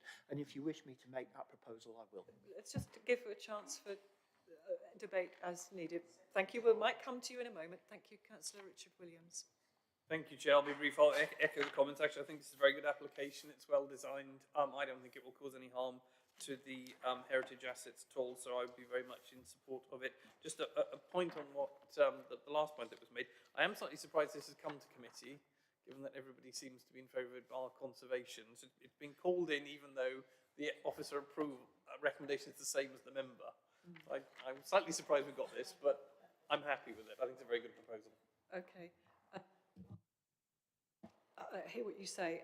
I have a query about the access, which I will come to in a moment. But Rebecca, do you want to explain what the circumstances are of this? Yeah, if I can try and explain. The application had a request for a call-in, as has been explained, so was discussed at the delegation panel. At that point in time, when the application was discussed at the delegation panel, there were implications for policy S7 because the application is outside of the development framework. However, national planning guidance has been amended subsequent to that, and therefore, rather than take it back to delegation panel, the decision had already been made for it to be discussed at committee because of policy implications. So it's with you today. Yes, thank you very much indeed for explaining that. The other point I would like to make is that having, from the site visit, this location, this site, with one exception which I wanted to ask about, it looks perfectly acceptable to me. It's in a sustainable location and is not intrusive. It's also not although it's technically outside the development framework and in the conservation area, it is already a fenced site. And so for my money, didn't really contribute wildly to the openness of that area. So for me, it seemed a reasonable location for a house, and I would support the application. The only thing I wanted to ask about was at 10.93, we're talking about the access via the existing shared driveway between numbers 8 and 10A. And number 8 has 2 ground floor windows, 1 first floor window immediately adjacent to the access. And I wanted to check, is there room for 2 cars to safely pass each other, given that there's now going to be 2 houses, possibly 4 cars at the far end of this driveway? Perhaps Karen Halcoggins could tell us about that.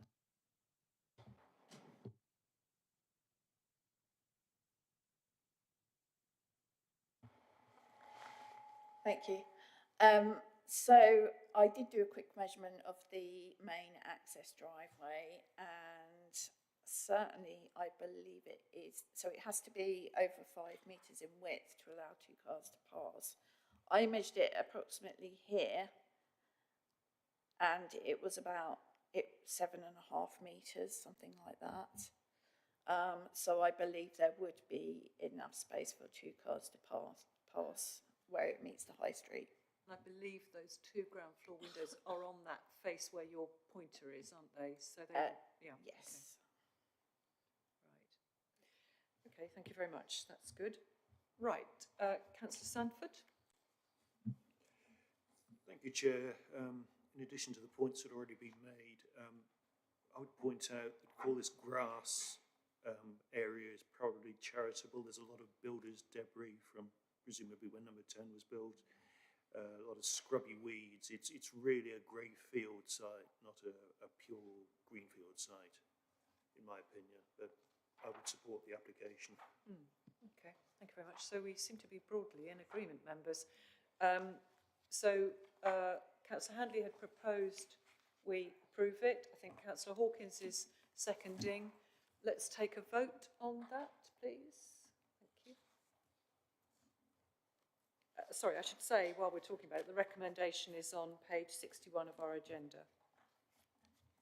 With the, with the amendments, sorry, I was a bit premature there. Thank you, Chair. Sorry, could you cancel that so that Rebecca has a chance to say anything?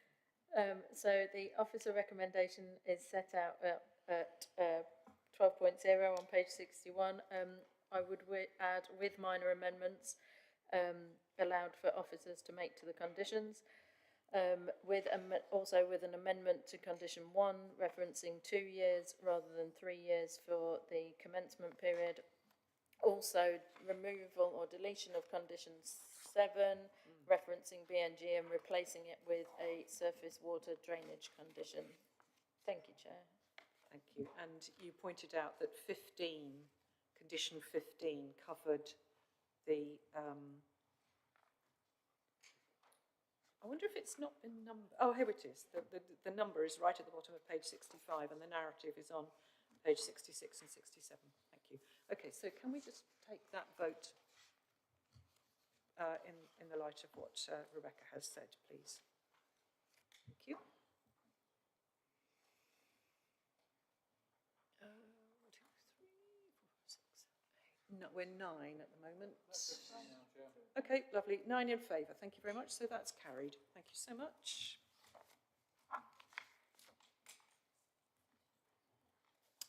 Right. So the next application we're looking at, we're coming up to. Sorry, just one moment.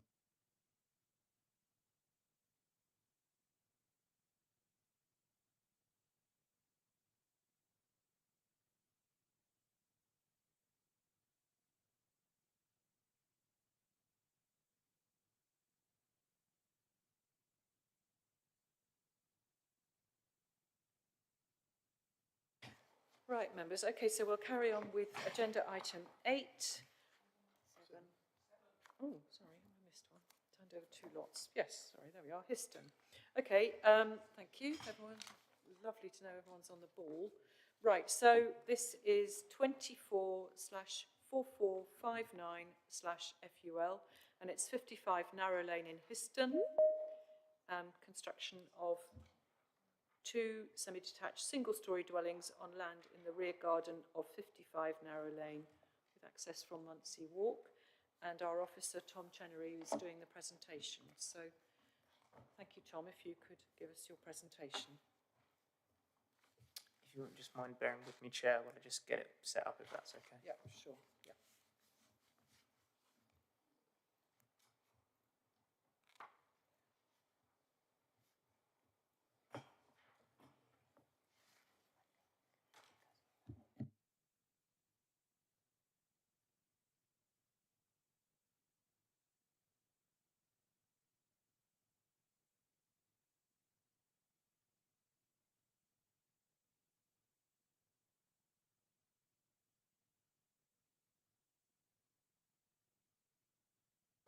If I could just confirm that members can see the slides on the screen. So the application before members today is, as you've described, Chair, the construction of 2 semi-detached single-storey dwellings in the rear garden of 55 Narrow Lane with access from Muncie Walk. Officers are recommending the application for refusal. So just a quick update, members were sent an email round on Monday just from the planning agent, Chris Todd, just covering off some of the points that were discussed at the committee site visit the previous Wednesday. Members should have received this. In terms of the material plan considerations on the application, it's regarding the impact on the character and appearance of the area, the impact on the amenity and living conditions of future neighbouring occupiers, but there's also the provision of 2 residential dwellings. So on the screen now is just the site location plan, just indicating the site located in outlined in red. So as members can see, the access comes from Muncie Walk, which is a private road in itself, and does link up to the adopted local highway, which I'll just get my pointer up so that members can easily see where the public highway is. So the local adopted highway is here, but Muncie Walk in itself is a private way. Narrow lane, which obviously fronts the development site. Obviously, as you can see, the development does not go through that aspect.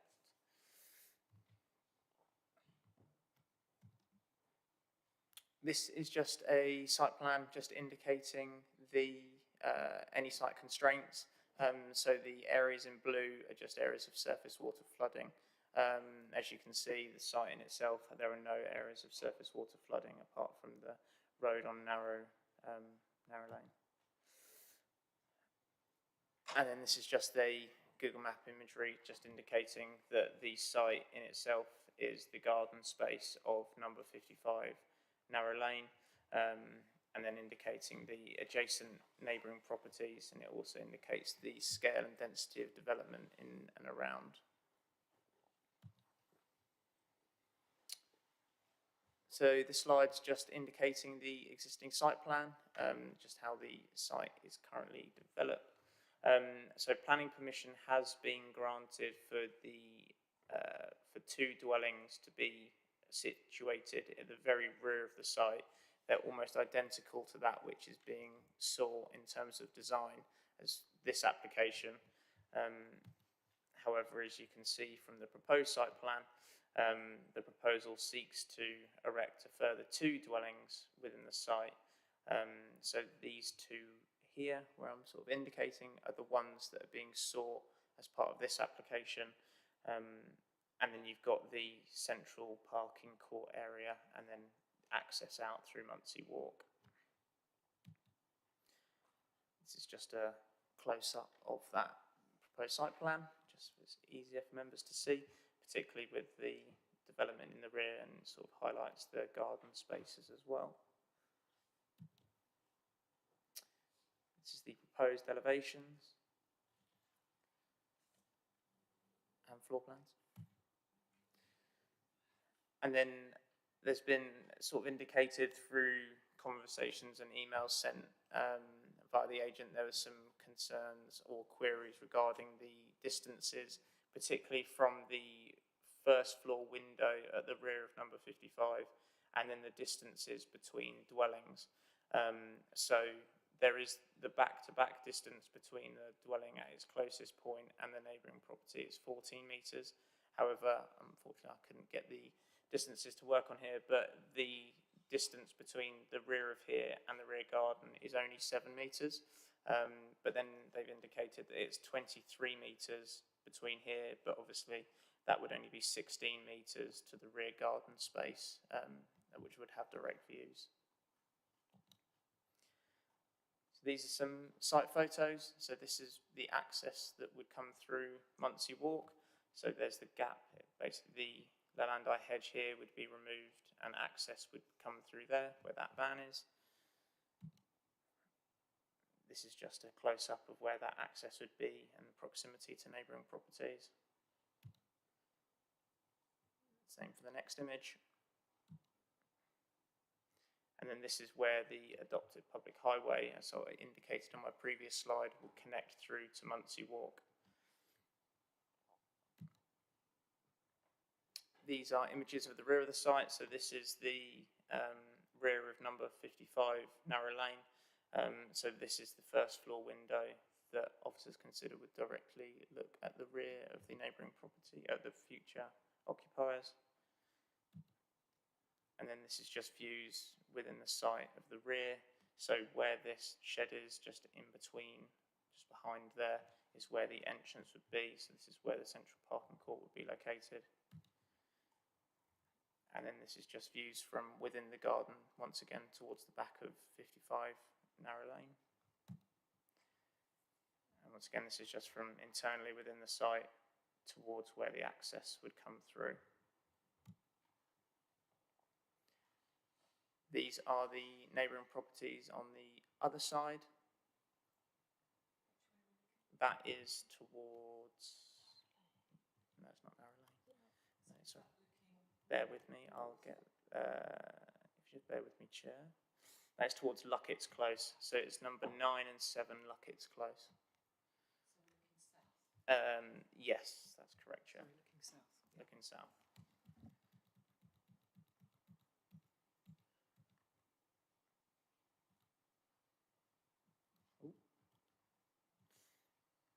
So in terms of comments on the application, there's been no objection from the Ecology Officer, Local Highways Authority and Environmental Health.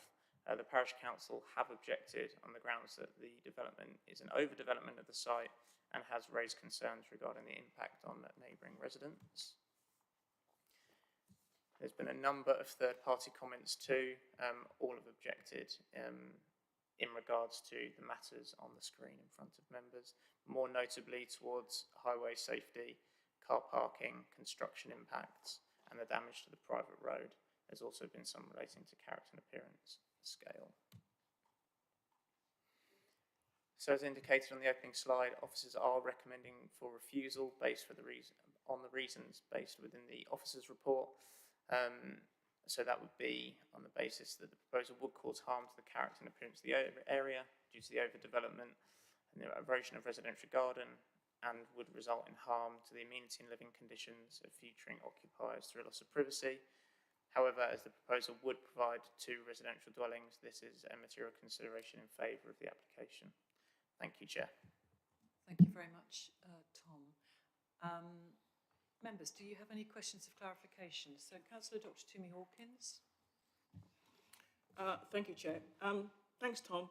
I just wanted some clarification on this separation distances that was outlined by Chris Todd. Could you show us that? Because what we have here is saying that there's 23 meters between the back window, the dome. Thank you. That was the word. Whereas our distances seem to be showing from the extension at the back. Because if we're concerned about that particular dormer window, surely the distance is within our design guidelines, or not? Bear with me while my presentation takes a while to go back through the slides.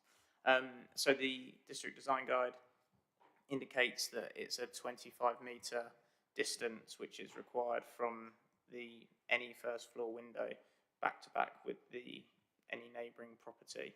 I appreciate that the applicant has indicated that it's 23 metres between the back, or from the first floor window towards the very rear of the property. However, officers are considering that it's not necessarily just the rear windows and that living and dining area, but also the loss of privacy from the garden space as well, because obviously that window would give a direct loss of privacy. So that distance in itself is only 16 metres. I mean, both distances fall below the District Design Guide's measurements, but officers consider that there's harm in both aspects in regards to the living dining area and to the garden space as well. May I come back, please, Chair? Again, looking at the pictures from the rear garden of 55, I mean, there are shrubs and things which actually seem to provide like a screen. Would that not be, for example, something that could be used to mitigate? Although you could essentially add a landscaping plan which would provide that, the likelihood is that because the garden size is only 7 metres in depth, that in turn could potentially result in other impacts regarding light, because obviously you then have, because it's first floor, that would have to be tall in order to overcome the loss of privacy. So then by having, let's say you added a 3 metre hedge, you're then got to consider the impacts that that 3 metre hedge would have on any light into that garden, given that the distance is only 7 metres in depth. So it could happen, but officers don't consider that that would be an acceptable mitigation method. Thank you, Tom.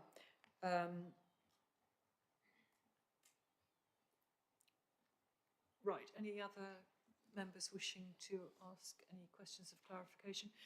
I would like to ask, at present, the houses to the north and south are screened from this plot by very substantial Leylandia hedges along the full length of both boundaries. And that screening would be lost, so in the sense that, well, it's not obvious in the diagram exactly what would be kept and what would be removed. Obviously, the section where the hedge is, where the cars would go through into the parking area, obviously the hedge will be lost there. But could you, I'm just concerned about the amenity of the houses to the south, so 7 and 9. Will they retain screening between them and the parking court? And will number 7 to the north retain screening from their garden into the parking court? Will the hedge be retained there? And also, incidentally, is that hedge in the ownership of this plot, or is it in the ownership of the neighbours? I couldn't comment on who owns the hedge, as that's not been provided on the plan specifically. In previous applications, it appears that it would fall within this application site, but as part of this application, that's not been indicated. From the plans as submitted, I have tried to provide it on the screen in front of members now. The existing hedgerow is to be removed. It's not specifically indicated on this southern boundary whether it's been removed, because there's not an arrow which indicates that. However, further north, or more west actually, it actually says existing hedge to be removed, but that relates to the hedgerow outside of the application site. So there's no specific indication that that hedgerow is to be removed, but it's maybe likely. But on the northern boundary with number 7 Munsey's Walk, it looks like the hedgerow is likely going to be lost through parts of it. So it looks like there's a small area of hedgerow which is being retained where my pointer is here. But then from southeast downwards, that would be removed. And also the hedgerow obviously would be removed in order to facilitate the access as well. Because the buildings or the dwellings are single story in nature, it's unlikely that there would be any harm to the neighbouring property irrespective of the removal of boundary treatment. However, there is obviously going to be a degree of that screening lost, because obviously a fence isn't going to be as high as the hedgerow.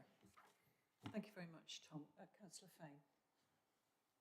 Thank you. On that same plan, there is a description, I think, which I can't read, immediately to the northwest of number 55, of the nature of the proposed boundary. Well, that may not be a material consideration. I wonder how that boundary is described, because that could be relevant to the privacy of future occupants in their garden. So it's just a standard 2 metre high close bordered fence is what the plan indicates. So officers obviously don't consider, as indicated to the answer to Councillor Hawkins, that wouldn't mitigate against the overlooking and loss of privacy. Thank you. Right, okay. So I can't see any further questions from members of the Planning Committee. So we'll move on to, we have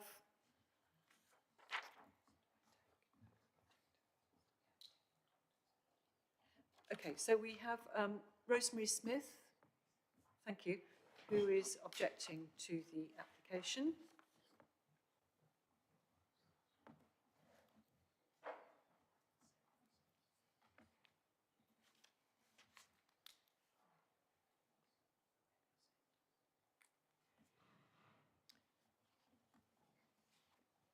So, Rosemary, can I just clarify, are you speaking in an individual capacity? Sorry, could you turn your microphone on? I'm speaking on behalf of all those who have objected. Okay, Yeah, so we've had a get together and I'm, you're a spokesperson for objectors. Thank you very much. And I would remind you, you have 3 minutes to give a presentation, after which members may wish to ask you a question, so do stay where you are. And we'll give you a heads up if you're heading close to your 3 minutes. Okay, so do go ahead. Thank you. On behalf of all those who have objected to this application, I'm sure it's not necessary for me to go through all the issues already raised. However, we do have, or would like to, address some particular concerns. It was unfortunate that the signage was only put up on 19 December with an expiry date of 7 January, a limited time over the Christmas and New Year period. In addition, there was only one put on a lamppost within Muncie Walk.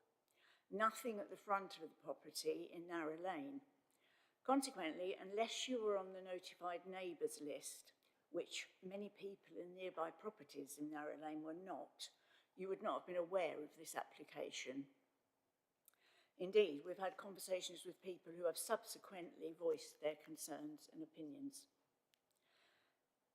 Drainage.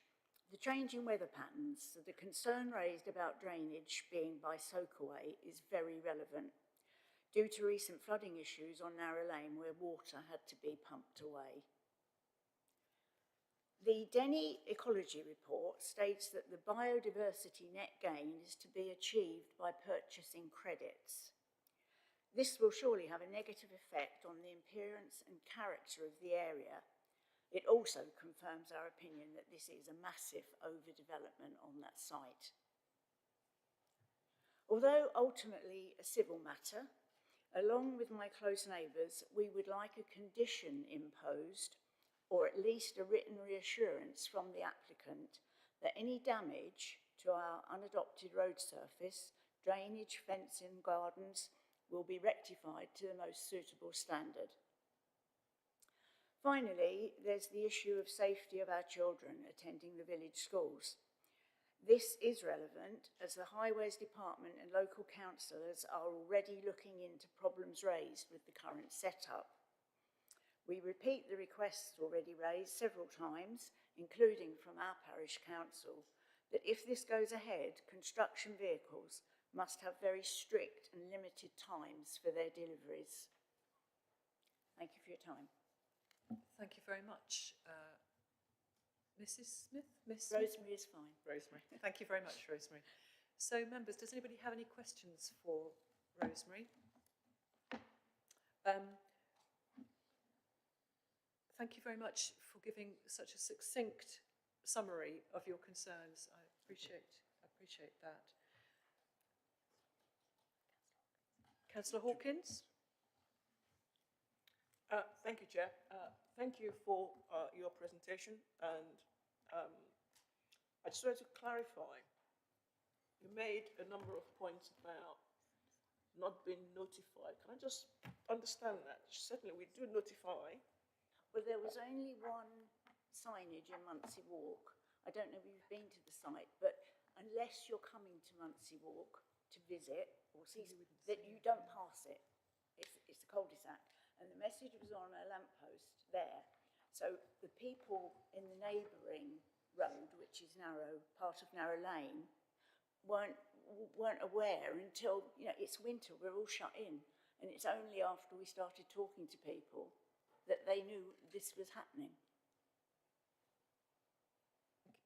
It's fair to say that when we had the site visit, it was fairly obvious that it was a very enclosed site, and if I can understand what you're saying, that if it was only on that one lamppost in Muncie Walk, it might not have been seen by neighbours. No, it wasn't at the front of Narrow Lane, No.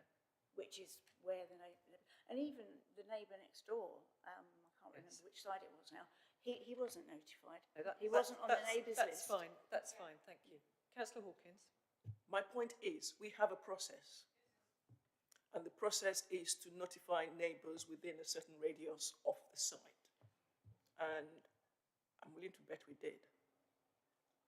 Yes, I think it's, my observation was that the concern was that it was not obvious that there was a sign on Narrow Lane. Would the officers That is not my concern. Sorry, Chair. The point is, neighbours are saying they were not notified. Did we or did we not? Because we have a process, and it's very simple. There's a radius within which. Yes, Councillor Hawkins, I think. Thank you. The officer is going Sorry, to I'll cover that. So, because of the red line of the site, so the reason why a site notice was erected on Muncie Walk is because that is the most likely affected area, and the red line, so number 55 in itself, no development is happening down Narrow Lane. However, the neighbouring properties on all sides that abutted the red line in line with the national requirements, that was all carried out, and they were all, obviously, whether people get letters, that's out of the council's sort of not remit, but obviously letters were sent out and that was confirmed. I've done those checks to make sure all neighbouring properties that abutted the site in line with the permitted development the procedure, thank you, was carried out, and the reason it was put on Muncie Walk is because that is the most likely area to be impacted by the development rather than that on Narrow Lane. Chair, I need to come back. Thank you very much for that. It's just, it concerns me when neighbours, immediate neighbours say they're not, they were not aware. So there is a process, and we did follow the process. Just to clarify as well, I'm not sure if you know that developers can purchase credits off-site if they cannot deliver it on-site. Are you aware of that? Yeah, I understand that's why we've said we believe from that report that they are able to purchase credits. But if they're doing that, surely that indicates that it's even more overdeveloped if they're having to do that. Right, so that's your point. Okay, thank you. Understood. Officer want to respond on the biodiversity net gain point? I don't feel it's necessary to comment further, Chair. Thank you.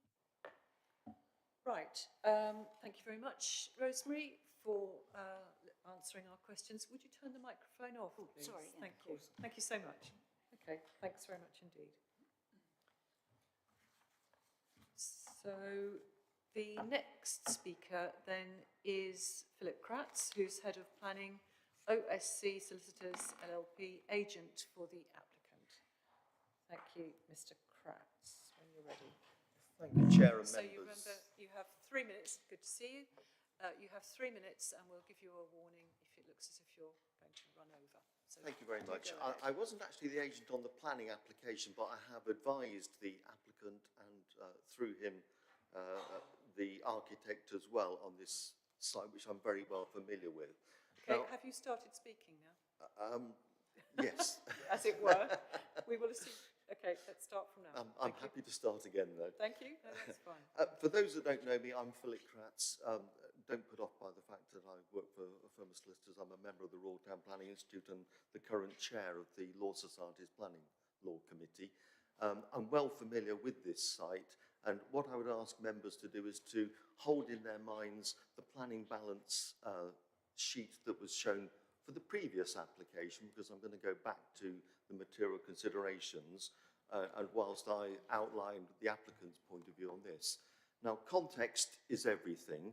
Of course, planning permission has already been granted for two modest two-bedroomed bungalows to the north of the site, and there's going to be an access through the existing coniferous hedge into that. So that is going to happen.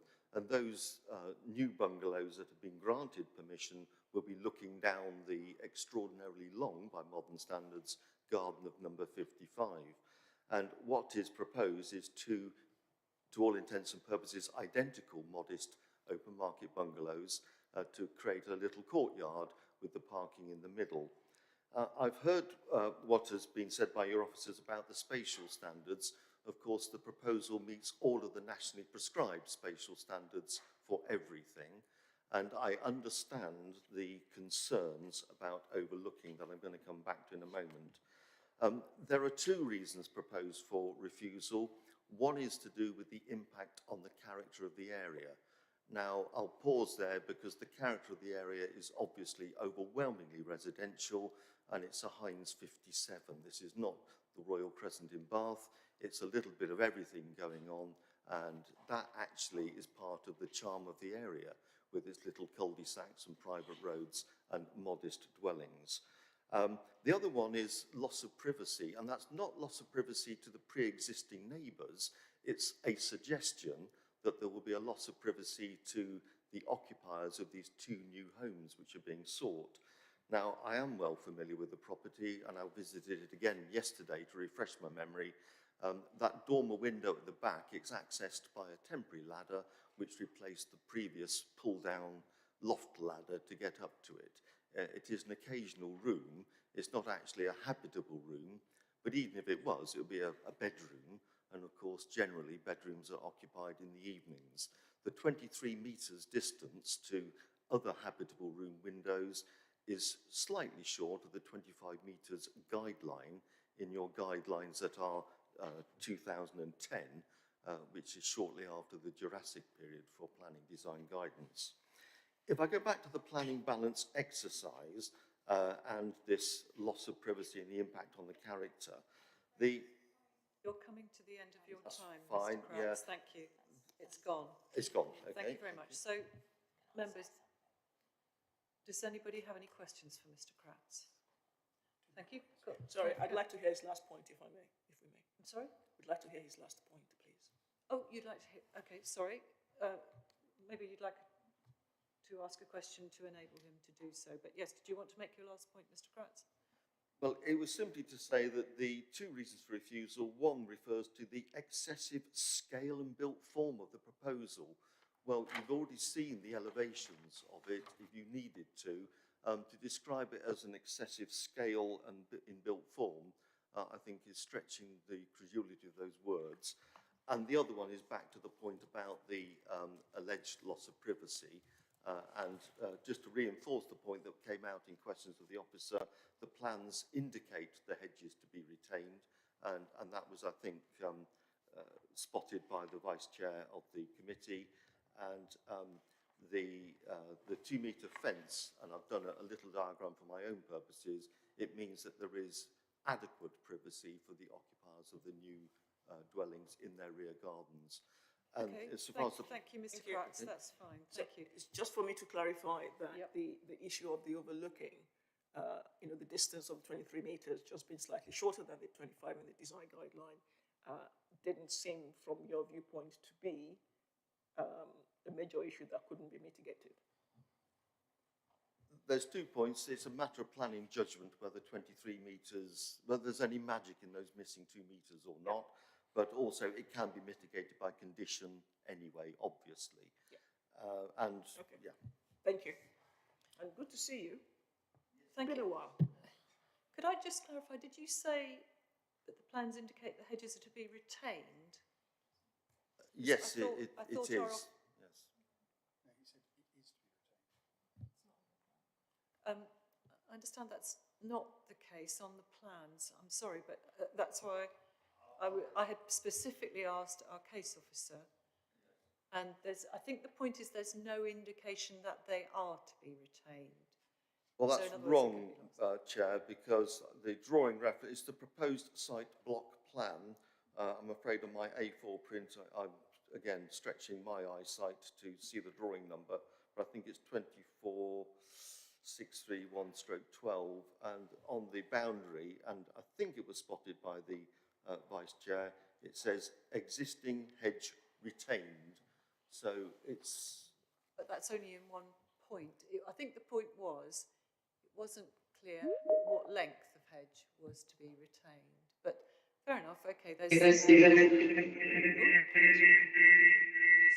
who's that speaking? Okay, righto. Sorry, Tom, did you want to respond on that? Sorry, just in regards to the hedgerow to be retained, so this is the plan that Mr. Kratz is referring to. The only piece on the plan which indicates the hedges to be retained is this section of hedge here between the parking court and number 7. The proposed plan clearly indicates that the boundary in between number 55 and plots 1 and 2, it's a new 2 metre high close bordered timber fence to new boundary. So just to make that clear. And also the only other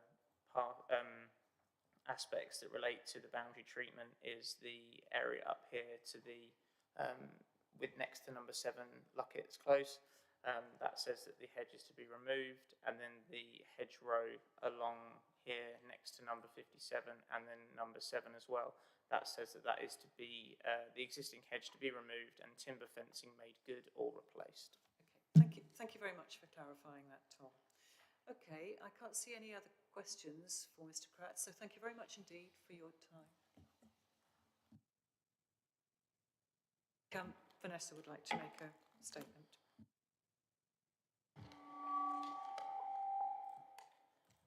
Members, unless I misheard, I thought I heard Mr. Kratz say, please keep in mind the balance from the previous application. Don't keep that in mind. The balance is what's relevant to this application, please. Thank you very much. Okay. Okay, so we are open to debate, members. Would anybody like to make a comment? I'll start off. I attended the site visit, and it is indeed a long garden, but one needed to be mindful that part of that site has already got planning permission for 2 bungalows on it anyway, and the remaining space needed to accommodate the parking court and the 2 new dwellings. And that would bring the 2 new dwellings close to, although they're single story, it was close to the properties on either side, which was why I was asking about the hedging, because my observation is not only could these dwellings be overlooked by the residents in number 55 Narrow Lane, but also by the properties on either side, although either side less so, because there was only one first floor window in one of the houses there, and the other one was, the other house was further away. But also the aspect that it brings more traffic onto Muncie Walk, which is a very constrained location. I must say I felt this looked rather overdeveloped and rather dense and cramped for the site, with not very much amenity space for the new houses that would be there. Do any other members wish to make a comment? No. Yeah, Dr. Hawkins. Sorry, Chair, I think we're talking too much today. No, not at all. You're entitled to speak as much as you wish, within reason. It's not often we see applications for bungalows. Small units. And we do have a need for small units. People want to downsize, and usually they can't find somewhere to downsize to. It just seems to me a bit of a shame that there is this much opposition to this. I understand where people are coming from. Yes, the garden isn't big for them, but then those who want to downsize don't want huge places to keep. From what I have heard, sorry, it's anecdotal, but anyway, that's where we go. In terms of the potential privacy issues, Again, from looking at the pictures, I didn't go to the site, but looking at the pictures that we've seen, it still seems to me that that could be mitigated. And the harm, or the potential harm, is something that is probably not as big as people might think. I might be wrong, but that's my viewpoint. It provides 2 small units that could go with our, provide housing into our stock, whatever you call it. I must admit I'm in 2 minds about this at this point in time. And I think that the issues that have been raised could be mitigated. The question is, how can we do that? But I'm willing to listen to what everybody else has to say before I come to a decision. Thank you. Thank you very much. Councillor Handley. Thank you. I saw this site yesterday. It struck me that like you, Chair, I thought this looked a bit overdeveloped. The fact that they're going to have to remove a hedge because the building is so close to the boundary. It may not fall foul of any planning rules, but it suggests to me that it's overdeveloped. That's my view. I also think if I was living on Muncie Walk, having these properties would completely change the nature of Muncie Walk. Completely different.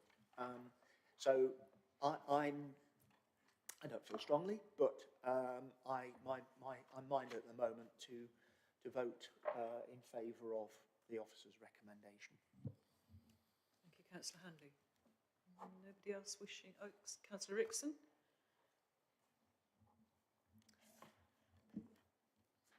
Yes, thank you, Chair. I think my initial view looking at the site plan is it does feel quite constrained in terms of the site.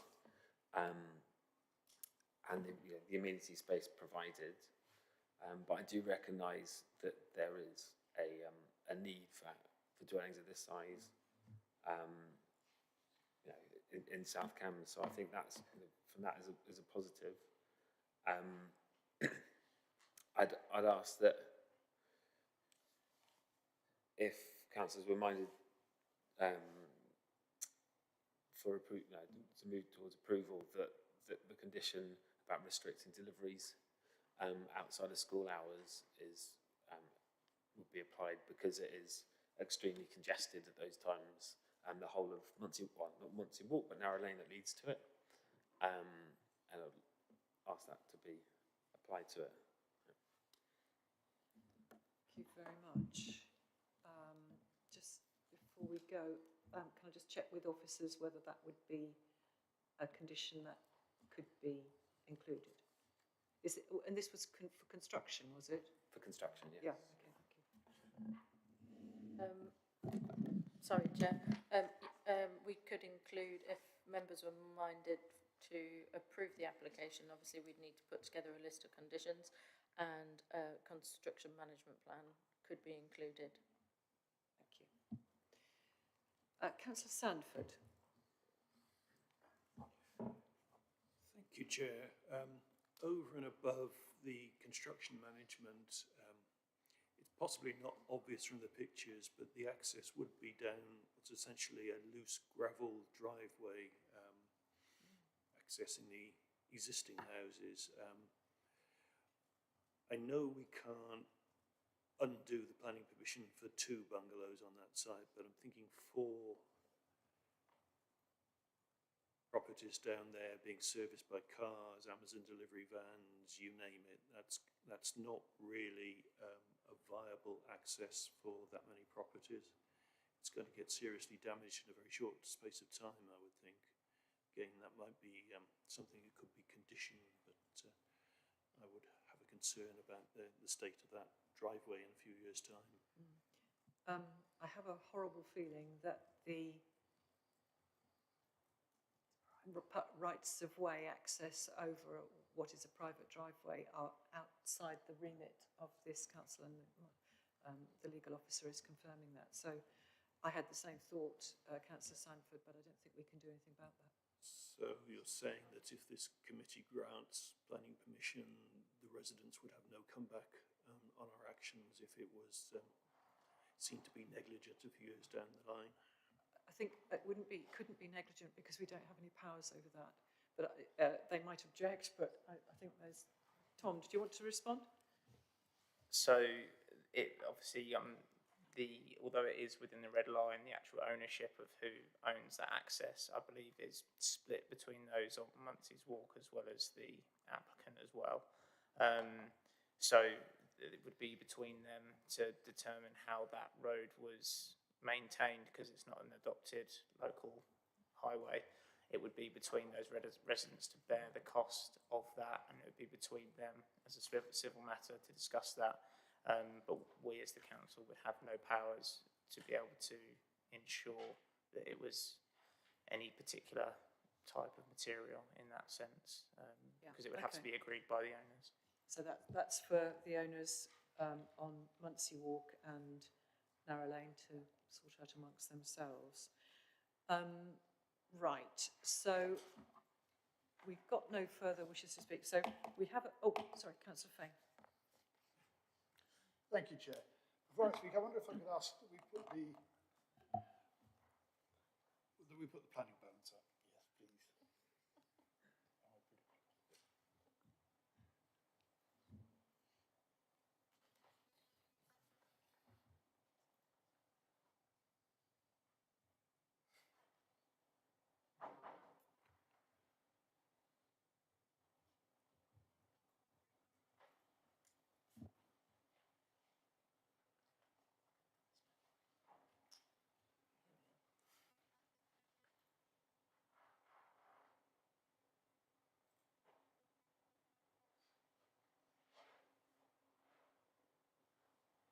Sorry, it's been very slow.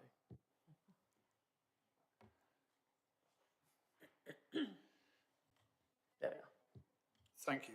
I just wanted to deal with two of the issues that arise here, and the slight delay in finding the planning balance was because we've got such an array of very helpful photographs to go through to get to it. I just wanted to deal with two issues. One was the effect, particularly on properties on Muncie Walk, which was described so clearly by Rosemary Smith. In my view, that effect will happen anyway to a large extent because of the already approved developments next door, two properties next door, also on the same plot, or next to this plot. And I think also we need to bear in mind that because the officer's recommendation is to refuse, we haven't got any conditions shown here, and I think a lot of these concerns will be possible to meet by conditions. So then the other issue I wanted to raise was that of privacy, particularly for the likely occupants of the new plot. And to consider the distance between that dormer window, which, as Mr. Kratz explained to us, is not currently fully used, but would be, if it were to be, would be a bedroom used primarily at night. I think the measurement, as far as we can get, was 23.6 metres or thereabouts to the occupied windows. So, yes, slightly short of the recommendations. As to the privacy in the garden space of both plots 1 and 2, I'm not convinced that that would be an issue for a small garden behind a 1.8 metre fence, boarded fence. Now, we are, in the context, required to approve new development where we can, provide affordable, to provide for small housing, as in this case. And I think there is a strong case to approve this, despite the officer recommendation.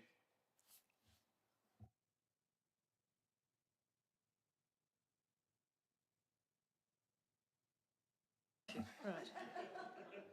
Let's just pause. Okay, so can I just remind us that we have a recommendation for refusal, but before we go to it, I would normally ask Rebecca Smith to do a summary. But before we do that, two things. One is, if the recommendation to refusal is overturned, we will go to a proposal to do something different. So members need to be prepared to propose something different and have a seconder for that. But first, I will go to Councillor Dr. Richard Williams. Thank you very much, Chair. Like a lot of other members, I'm very tall on this one. There was just one point, just to help me make my decision. I just wanted to clarify with the officer, though, if that's okay. So paragraph 8.9 and 8.10 of the report talks about policy H16 and the development in residential gardens. Sorry, did you say 8.9? I said 8.9 and 8.10, yeah. Talks about policy H16, residential garden development, because that's what we've got here. So the policy is cited in 8.9, and then in 8.10, the sort of text talks about various aspects of the application, but then it ends by saying the proposal for 2 residential dwellings would therefore comply with policy S8. What's I couldn't find in that a clear view of policy H16, because I assumed at the end of 8.10 it was going to say therefore it's compliant with H16, but it says S8. So I was a bit confused by that. I wonder if the officer could just clarify what the conclusion is about the compatibility of this with policy H16. S8 is rural centres. Perhaps the case officer could comply. Yeah, so that I think that relates to it's 8.9 and 8.10. So it's just that in the officer's report, just indicated that that's relating to the principle of development. So policies H16 and policies S8 both essentially indicate that this application would be acceptable in principle. So that's not an aspect that officers are contending. All officers are contending is that it obviously is indicated on the planning balance side that it would cause harm to the character and appearance of the area, and in relation to neighbouring properties as well. So in essence it would comply with H16 in the sense that it would meet that policy, and S8 as well, but obviously the policy in itself considers it to has to consider the cause harm to a number of aspects, including the character of the area, design, safe access, and other aspects as indicated within that policy. So technically it wouldn't comply with H16 in officer's opinion, as it would conflict with the character of the area aspect of it, but it would comply with S8 in that sense. Do you want to come back? No, thank you. No, just to say thank you, actually, because my reading of H16 was that this wasn't really compatible with H16 either, but that wasn't cited. But thank you, that's useful clarification. Thank you very much. Okay, so we have a recommendation to refuse on page 87, at paragraph 9 in our agenda papers. Rebecca, did you want to do we need a seconder for this before we go to you? Or? No, I just to advise that the officer recommendation is, as Councillor Bradham has said, on page 87, paragraph 9, with 2 reasons for refusal, as set out in the report. Thank you. Thank you very much, Rebecca. Okay, so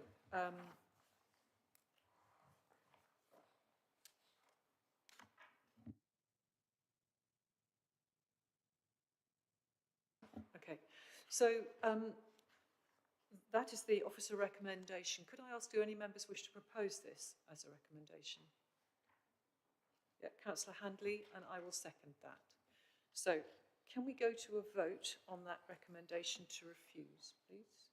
So, just to be clear, members, if you agree with this recommendation to refuse, you press green. If you disagree with it, you press red.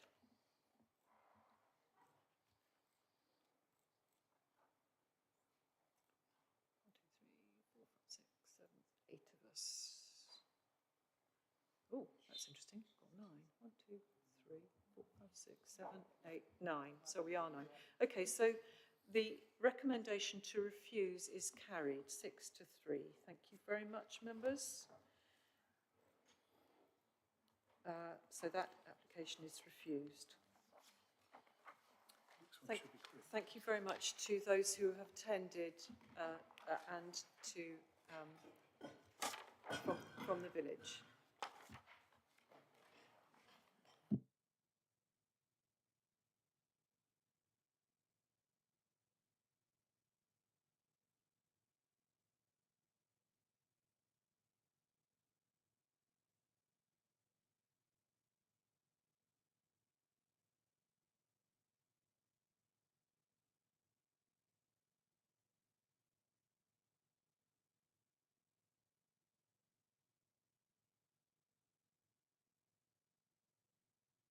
Members, so what we're proposing a break to have lunch effectively, and so I'm proposing it's 12:51 now, so I'm recommending we come back at 1:35,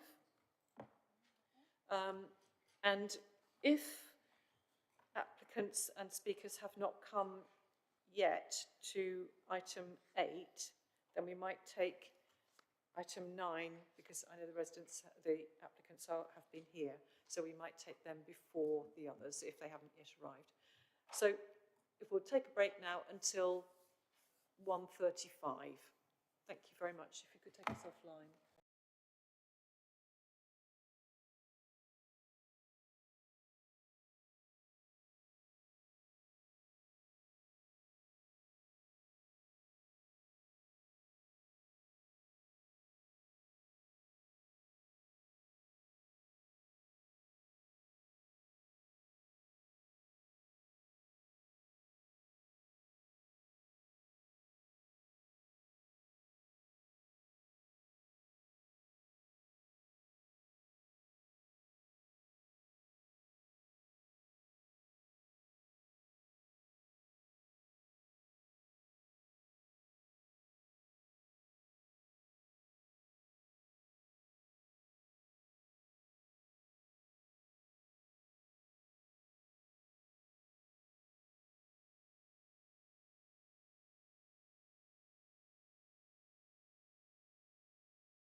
Thank you very much. Members, so we're back here at the Planning Committee on the 12th of March, and we are looking at what I would like to propose is that we reorder the last two items, so that we look at number 9 first, which is Hinton Way, Great Shelford, because the applicants here have waited all morning for this and are still in the room.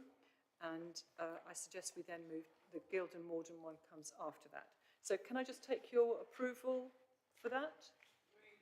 Thank you very much. Okay, so with that we go to page 97, and the Vice Chair will leave, and for the duration of this item I don't think I need to appoint a Vice Chair. So, or even ask for appointment of a Vice Chair, so that's fine. Okay, so it's an application, so the application is 24/04622/FUL, and it's 239 Hinton Way, Great Shelford, and it involves demolition of an existing building and outbuildings and the erection of one self-built dwelling and associated works. So our officer, Amy Stocks, are you ready to go? Will be giving us a presentation. So thank you, Amy.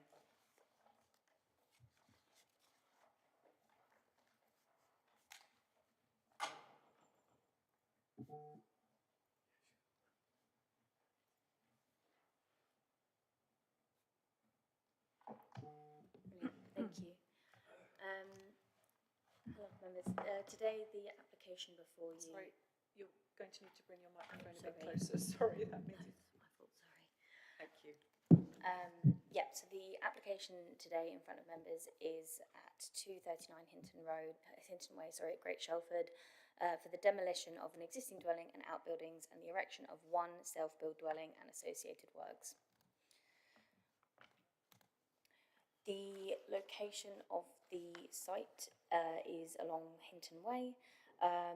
The plot I've indicated here on just Google Maps to give you an indication of the surrounding context, and I've also put the location plan that's been submitted with the application on this side here.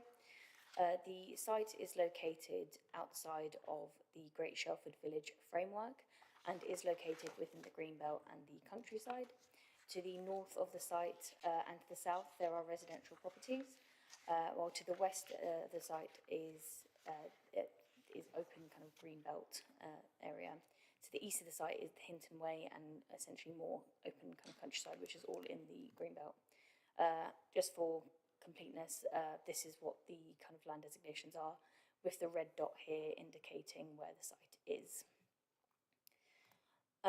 So this application here, like I said before, is in the Greenbelt.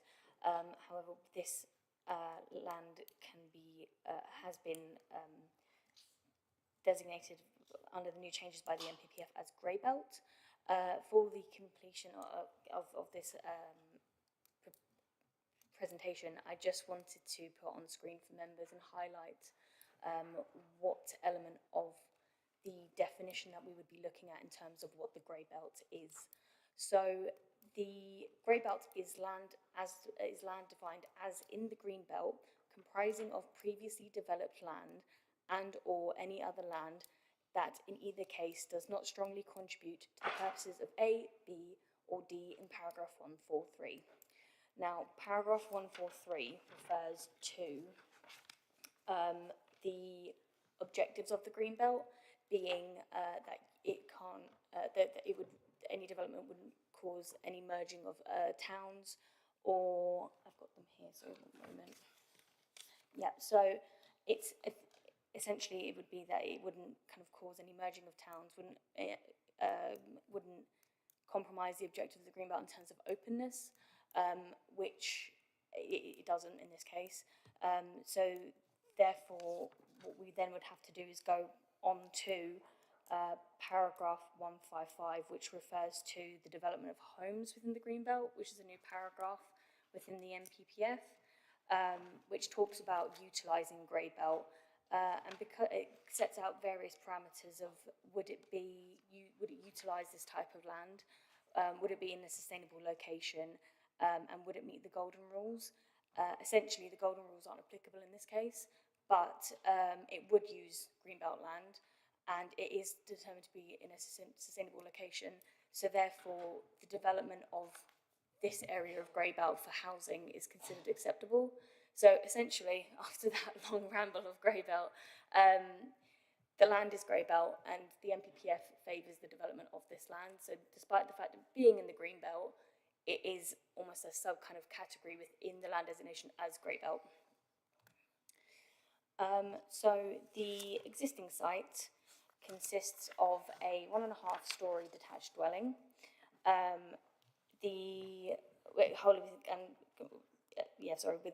So we've got a driveway to the front and an extensive garden to the rear.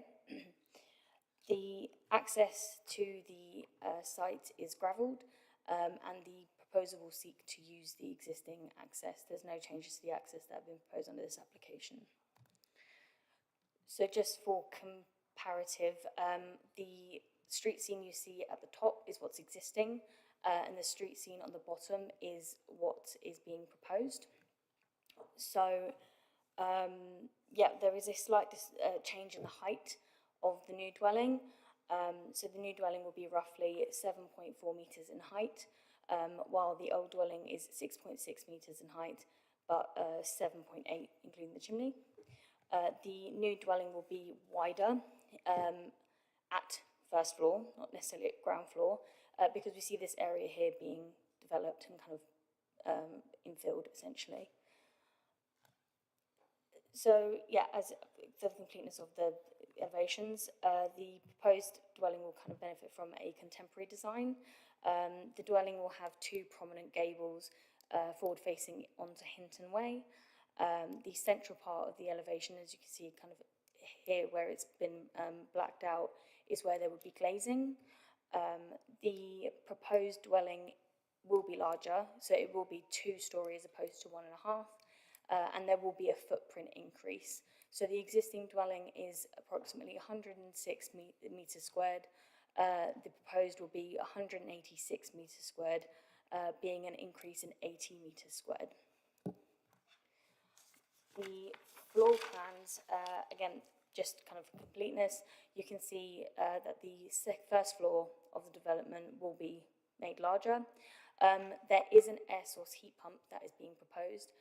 No details have been put forward as to the type or noise that this could potentially cause, and I've indicated this approximate location by a yellow circle on the floor plans at the request of the outcome of Chair's brief yesterday. So proposed site plan, as you can see, there's parking to the front of 3 spaces. There will also be bin storage as well as cycle storage to the front. There will be kind of associated landscaping, being a patio area, and there would be the demolition of the outbuildings to the rear. And just kind of showing you what the soft landscaping is being proposed. It's quite normal to see this level of landscaping associated with the residential developments. We see some planting to the rear as well to the front. In terms of comments, we've received some objections from neighbouring comments, which I've tried to summarise here, as well as from environmental health that had concerns relating to the noise generated by the air source heat pump, and with it being in quite close proximity to the neighbouring property. So the recommendation today for members to consider is a recommendation of refusal. So in terms of the benefits of the scheme, yes, it would provide a self-built property, which would be a benefit to the use of the land as well with the grey belt and in a sustainable location.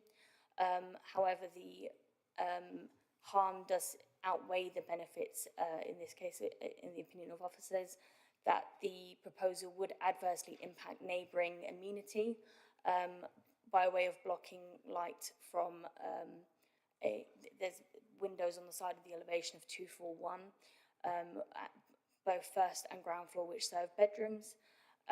The air source heat pump as well, given that there's limited information on that there would be noise potential implications to that neighbouring property, as well as the character of the dwelling, being that it essentially extends the almost entire width of the plot that it would block them gaps in rural vista views in between the dwellings that are characterful of Hinton Way. So that is a presentation.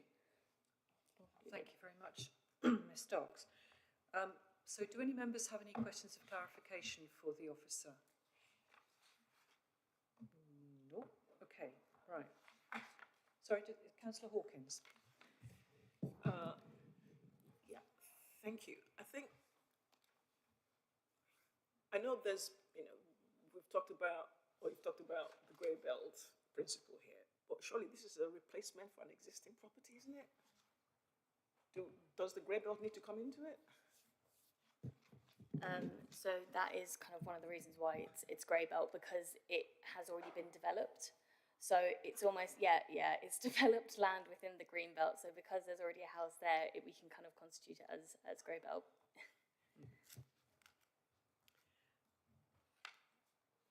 Councillor Rickson. Thank you. So I just had a question relating to the impact on habitable rooms of other properties. Could you give a bit more information on that? Is that right? It might be helpful if I just go back on the slides. I do have some photos, I can get those up. Essentially, there is a window at kind of high level to this property here, located at ground floor, and there's also a window located here, which serves a bedroom. Now, the first floor bedroom is triple served, essentially, where there is a dormer window to the front, dormer window to the rear, and then you have a window on the side. So we're not suggesting that it would necessarily block light from that room coming closer to that window on the side, but it would be quite overbearing where it's coming quite close to that window. On the ground floor, there are high-level windows, one of which only serves that bedroom. And again, that would be coming quite close. And I guess where it's being built up here, it would block kind of like trying to get down into that lower level, essentially. I can get some photos up. I might just have to pull my presentation down. Okay, yeah, I mean, that'd be helpful. So you're saying at ground floor, there's a bedroom with its principal or only habitable window on the elevation. Oh, so only window, sorry, on that elevation, is that right? Yes, I can get the photos.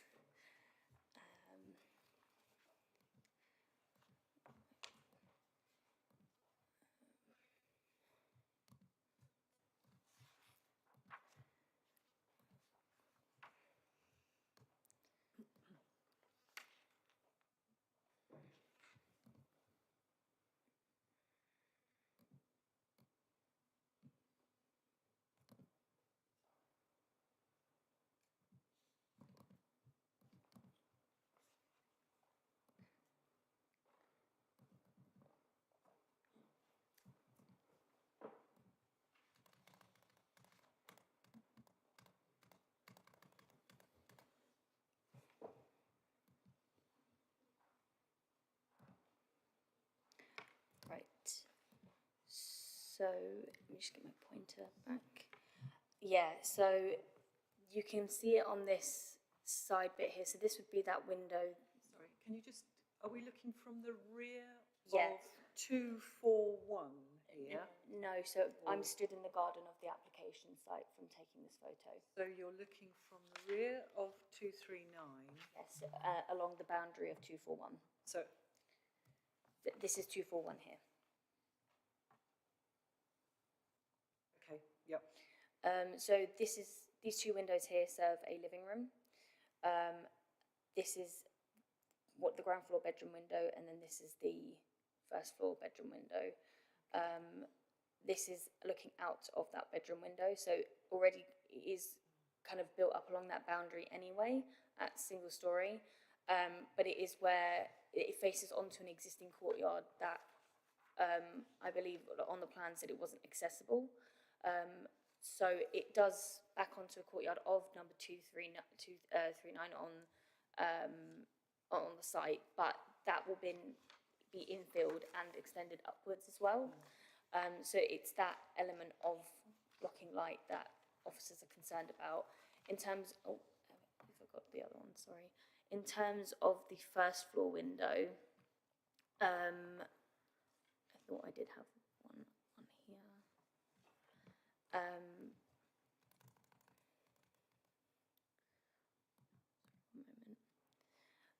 The first floor window,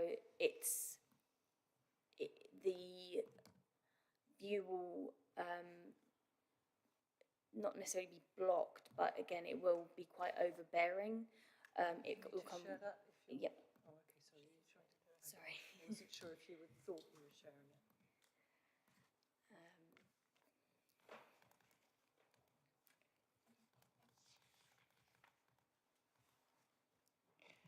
Here we go. Oh, there we go. So this is, I'm stood in the first floor bedroom of number 241, and looking out that side window. So yes, essentially this is the kind of courtyard area here, which will be infilled, and then the kind of side elevation of the house will come within kind of a metre of that window, and then that's essentially, I just turned to just kind of get all the views. So yes, there are windows on the side elevation at the moment. There are windows being proposed on the side elevations, but these are high level, so we're not concerned about inter-overlooking. It is mainly just the kind of overbearing of that coming forward. Thank you. And while we're thinking about that, I wanted to seek clarification from you, Amy, about when this first floor wider extension is installed. What is going to be the distance between the two properties? You know, when that's there, it looks like maybe 1 or 2 metres or something like that.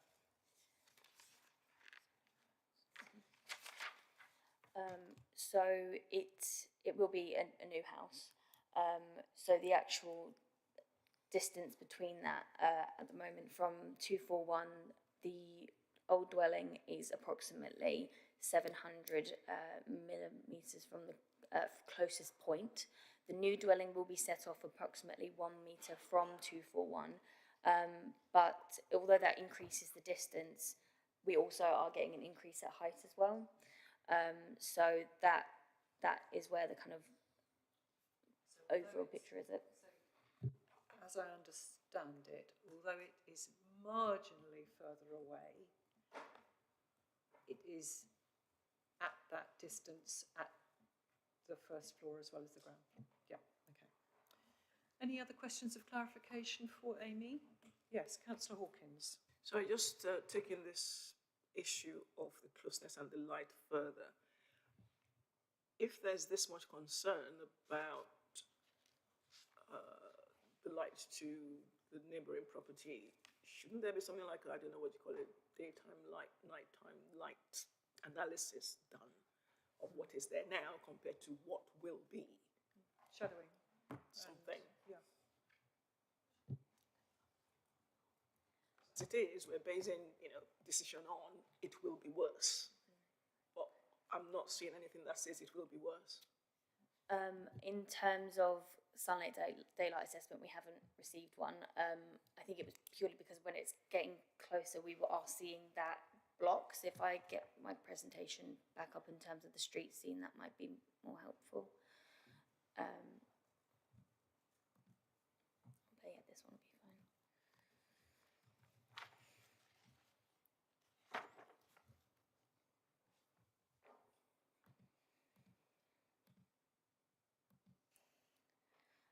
So yeah, this window is approximately here.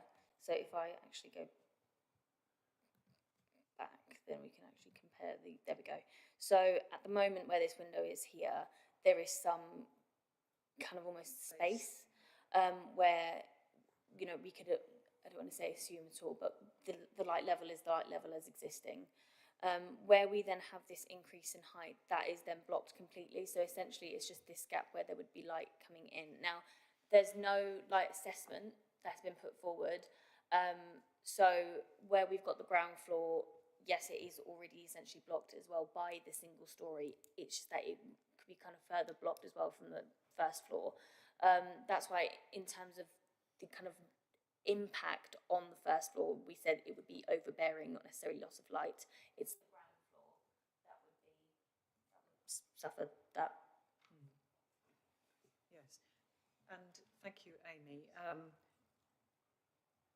What also occurs to me is that there's reflected light as well, isn't there, currently, off the, and there's space around it.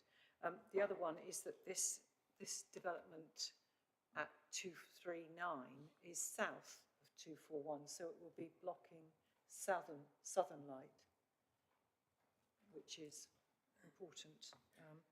Okay, righto, thank you very much. Are there any other questions of clarification? No, okay. So let's go to our speakers then. We've got Mandeep Sani. Is that the right way round? Yes? Or is it Sani Mandeep? Sorry? It's Mandeep, my first name, Sani. Okay, thank you. So do you want to just wait for Aaron to sort you out? Okay. Okay. Am I? So just to be clear, you're the applicant and you have 3 minutes, and you will have seen from before that we'll stop you if you think you're going to stray over 3 minutes. So do go ahead. Sorry, Chair, my slides. Oh, yes, yeah. okay. So I think you'd asked for some slides to be shown as you were speaking. So I think Aaron has control of those, or? Emma. Oh, you have it. Lovely. Okay. So, then, do have your 3 minutes. Okay. Thank you, Chair and committee members, for allowing us to present. My family and I are not developers. We have saved for 20 years to build a lifelong intergenerational home for us where we can raise our children and care for our elderly parents. I would also note that local parish have not objected to our application. In next few minutes, I will focus on addressing the concerns raised by the case officer. Regarding scale and massing, we propose adding just 45 square meters to the footprint, primarily at the rear of the property, so extra mass isn't visible from the public areas. While expanding the main house, we will be also demolishing 25 square meter outbuilding. We have made the proposed design slightly narrower to provide visual relief and maintain adequate space from the neighboring properties. Next slide, please. As shown in the CGI, the house fits comfortably in the existing street scene, which already has variety of property styles and designs. The two-story section aligns with number 241's existing two-story element, and our roof height is close to current levels. Access and parking remain unchanged with no harm to neighbors. This aligns with South Cambridgeshire local plan policies. In response to concerns about proximity to number 241, we are in fact improving the situation for our neighbors. For instance, we are introducing a gap from 40 centimeter to up to 1 meter where currently none exist, and proposing to use white rendered side walls to avoid overshadowing. Next slide, please. As shown here, the existing house stretches to almost full width, especially on number 241 side. Next slide, please.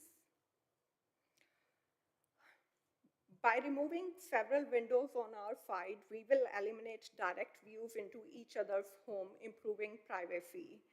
And the bedroom window in question, which case officer mentioned, is not a see-through window, it's an opaque glass on the ground floor. Next slide, please. The current view from number 241's bedroom window is full of gutter pipes, which will be replaced by white rendered wall, likely to be more pleasant outlook than at present. Next slide, please. The same bedroom is served by 2 additional windows, both at the back and front of the property. We are committed to sustainability and aiming to upgrade our current E-energy rating to an A or B. For the same, we are installing solar panels, maximizing daylight through the use of large energy efficient windows and adding an air force heat pump. We will comply with all noise regulation, keeping the sound level below 42 decibels at the nearest habitable window, as required by the permitted development rights. Are you drawing your presentation to a close? Yes, I am. So based on aforementioned, we respectfully ask you to grant the permission and thank you for your time and consideration. Thank you very much. Okay, so members, do you have any questions for Sani? Thank you. Councillor Dr. Toomey Hawkins.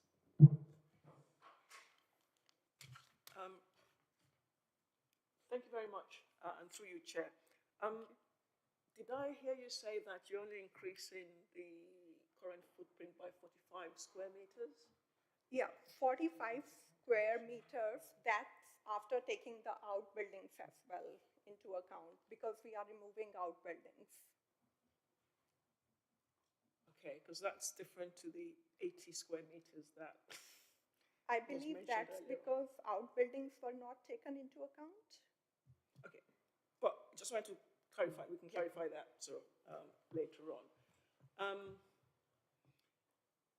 And there was a mention of opaque glass on the ground floor of, is that 239? 241 are neighbors. The bedroom window on the ground floor, which case officer has shown. In fact, you can see it in her image that glass is basically not a see-through glass. Okay. And the air source heat pump seems to be another issue. Does it have to be on that side of the property? We are ready to move it wherever it's needed. Basically, we wanted to show our intention of installing it, but because we want to comply with the certification scheme, it has to follow the guidelines and regulation, and so we will comply by whatever will be the installer's recommendation and so on. So we are ready to move it anywhere within the property. Okay, thank you. Thank you, Chair. Maybe we can clarify that square meterage later on.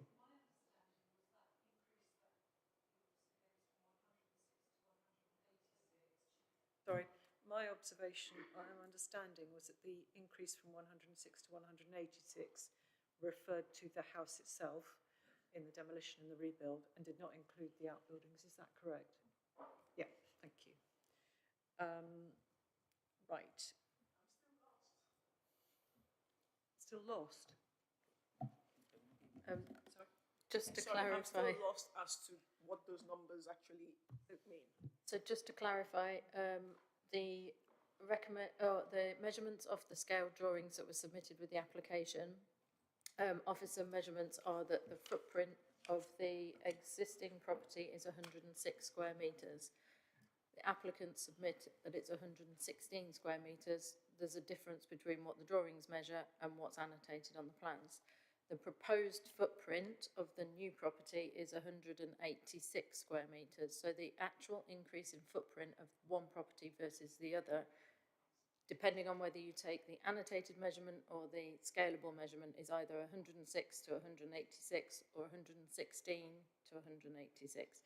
There is an outbuilding that is to be demolished, but officers are referring purely to the increase in footprint of the dwelling, the main dwelling, rather than including the demolition of a shed or outbuilding, I should say. Could I clarify that the 116 as the current build does not include the footprint of the shed? Okay, so it was just a scaling error on the drawings. Okay. Right. Any other questions for clarification? Councillor Garvey.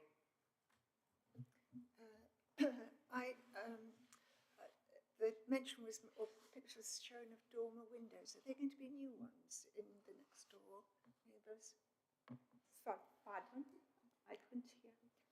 I think you were asking whether there are going to be dormer windows on the new building. On the neighbouring site? Sorry? On the next door neighbour's site. We will only have the high level. Sorry, can I just clarify? Is Councillor Garvey asking about the overlooking from dormer windows? Are you talking about installation of dormer windows on this new build here at 239? Well, there was the picture of dormer windows. I couldn't quite work it out, but it looked as though it was going to be next door, but I did. And what was your question about those dormer windows? Well, is that so? Are they going to be building more dormer windows? No, that's not relevant to this application. Oh, okay. They were there to illustrate that there were already dormer windows on the neighbouring property, I think, as I recall. Yeah, but that would only come into our consideration of this application if they were going to be overlooking from those windows onto the new development. But Amy, do take it. I can clarify on that. So the dormer windows that I believe you saw were from the street scene. So the dormer windows were on the neighbouring property looking out onto the street and looking into their rear garden. So there are dormer windows on the neighbouring property, but the dormer windows, there's not necessarily dormer windows on the application site itself, so apologies. So it was the view from the neighbouring property onto the elevations of the existing and comparing that with what it would look like with the new build. Does that answer your question? Okay, right.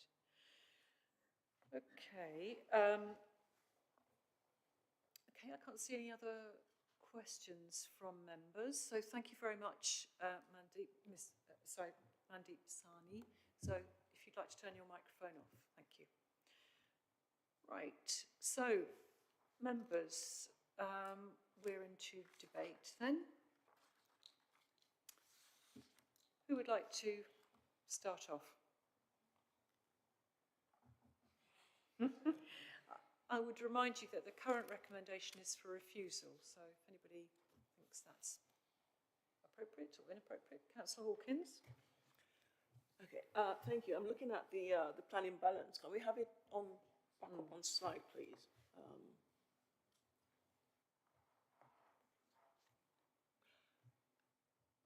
One of the reasons for refusal is air source heat pump,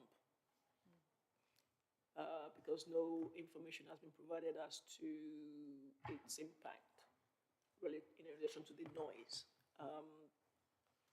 From, as you've heard the applicant say, it doesn't have to be where it is. They are willing to move that. And I would have thought that that will be something that could be mitigated anyway with, easily enough, either by moving it or with, I don't know what you call those noise board things. But anyway, it seems to me that this is one point that probably doesn't have as much weight as we might initially think. In terms of the scale of the building itself, from the diagrams I saw, the pictures of what it will look like, actually it looks very nice. I like the design. It's modern. And as the applicant pointed out, actually it is not as wide in the plot. Is that right? No, it's only 1 meter, sorry, it's one more meter away from the neighbor, right? So it's 1 meter away from the neighbor, so it's wider, has a, wider distance from the neighboring property, which I would have thought would be an advantage. Although I note we're talking here about adverse impact on neighboring amenity by blocking light to habitable rooms, but then I thought it was overbearing, not light.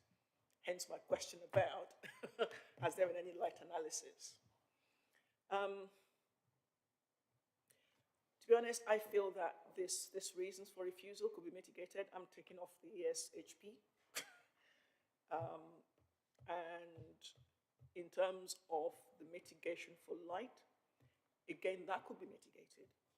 And if I'm right, from what I heard, the actual window on the ground for neighboring property is opaque. So if it is, already there isn't that much light going in.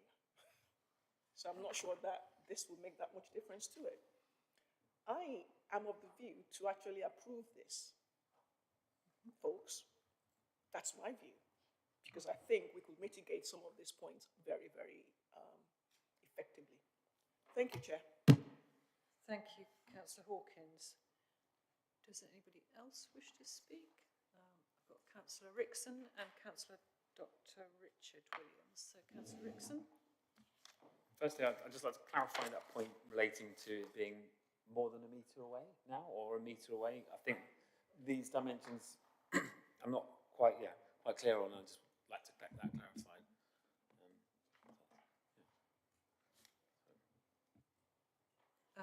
So, Amy, are you seeking to? Thank you. So you can, on this plan, you can see where 241 is here. So essentially, at its closest point at the moment, the dwelling from this boundary here is roughly about 700 millimetres at single story. At single story here, you can see this inaccessible courtyard where it stood. If you can almost imagine 241 here, it stood off, so it's quite away from them side windows. So yeah, it's 3 metres within the courtyard from 241, while at its closest point, being the garage to 241, it would be 700. Okay, so I think that feels to me the opposite of what Councillor Hawkins was suggesting, and what's being suggested, that the proposal is now moved further away and given more light. So in certain areas, yes. By 300 millimetres? By 300, yes, yeah. okay. So but in general, it's moved. But in the courtyard area, it's getting closer, and as a whole, it's going up. Okay. So, yeah. So I think, to summarise, it's significantly, in general, it's significantly closer on average. Okay, I think another. So did you want to? I think it's. Can I just clarify? At ground floor, it is 300 millimetres further away. At first floor, it is 1 metre. Sorry, I'm going to clarify Yeah, again. please. We'll do a lot of clarifications. So at its closest point at ground floor, it's 300 millimetres difference. However, currently at other points, it's 3 metres away. But that 3 metre distance is coming down to one. It's getting closer. Is that better? At ground floor. I think. So as you can see on the existing plans at the moment, where Amy's cursor is, that element there, ground floor, is 3 metres away at present. On the proposed, that is coming to 1 metre away. So, okay. So I think.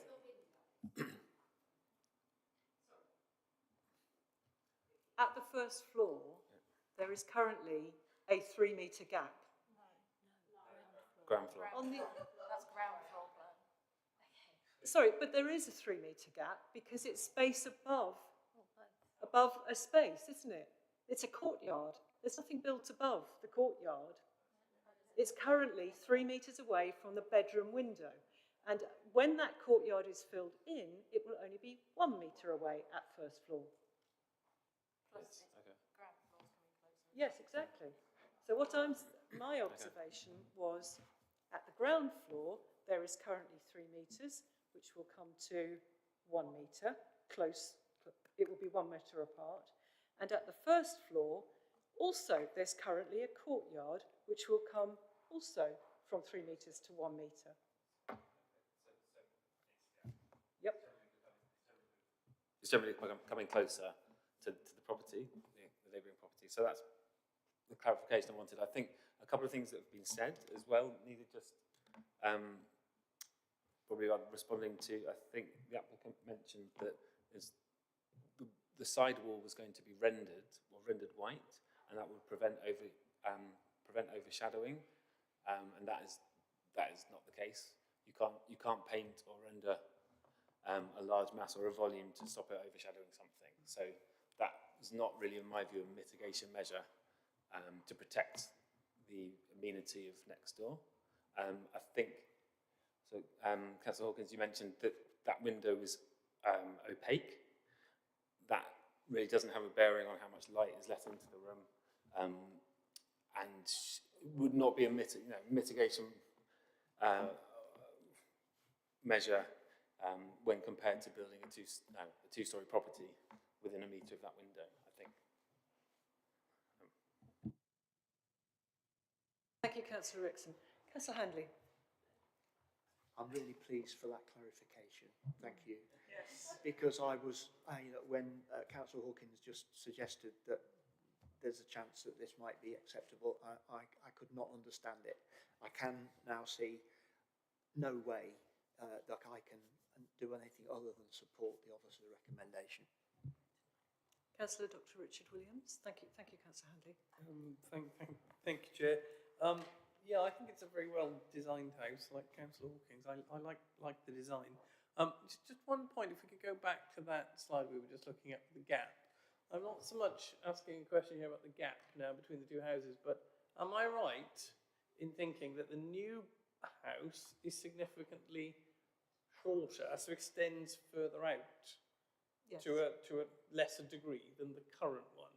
Because basically what's on the right hand there is that is to scale, presumably, of the current, both of those dwellings are to scale.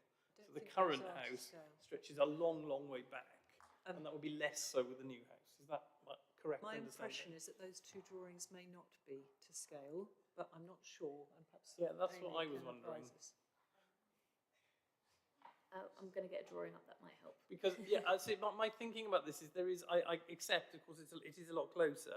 But if it's going back less far, there is more light potentially flowing into the neighbours. It is extending back further than the current footprint. Well, if it's shorter than the current footprint, long ways. But I can't tell from that. It looks shorter, but I'm not sure if that's the scale. I don't believe my observation is that it's longer. I'm sure Well, you can can we get clarify when you get to the right that picture. left hand, that right hand one is not to scale. I'm not sure. Yeah. I think we'll get Amy to clarify. The site plan that overlays the proposal. Yeah, okay, cool.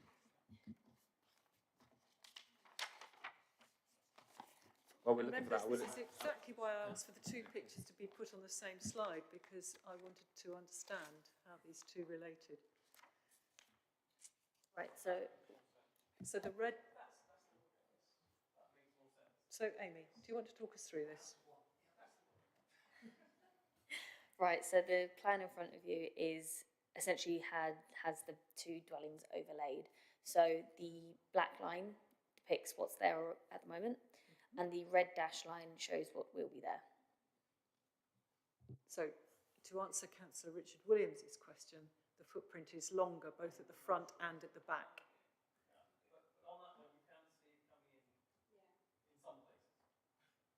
It's slightly further offset from the boundary with 241 at the western end, yes. Can we just ponder that diagram for a moment? Some of that, some of that red line is patio, isn't it? No, it's all building. Okay, right. Councillor Heather Williams. Right, thank you. So this diagram is very helpful in that it shows that courtyard area, it goes close to the neighbouring property. However, as said, on that red line, to the rear of the property, it's actually going further away from the other. So we've got both of those scenarios.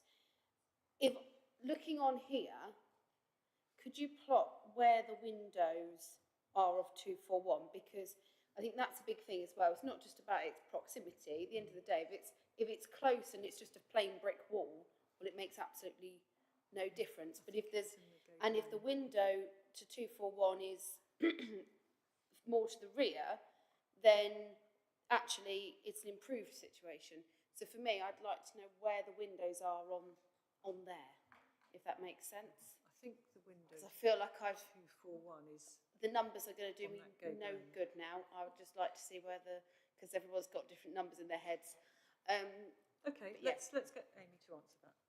So the windows itself for 241 essentially, if you see where this I haven't got a laser point, where this triangle is, that's where the first floor bedroom would be underneath that gable kind of end of the dwelling. And then it's kind of opposite this courtyard around here where that ground floor bedroom window is.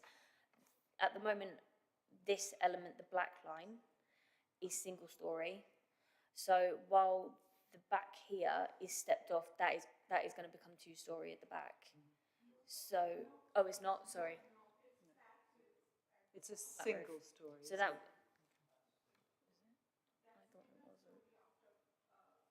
yeah, thank you. Sorry, we understand.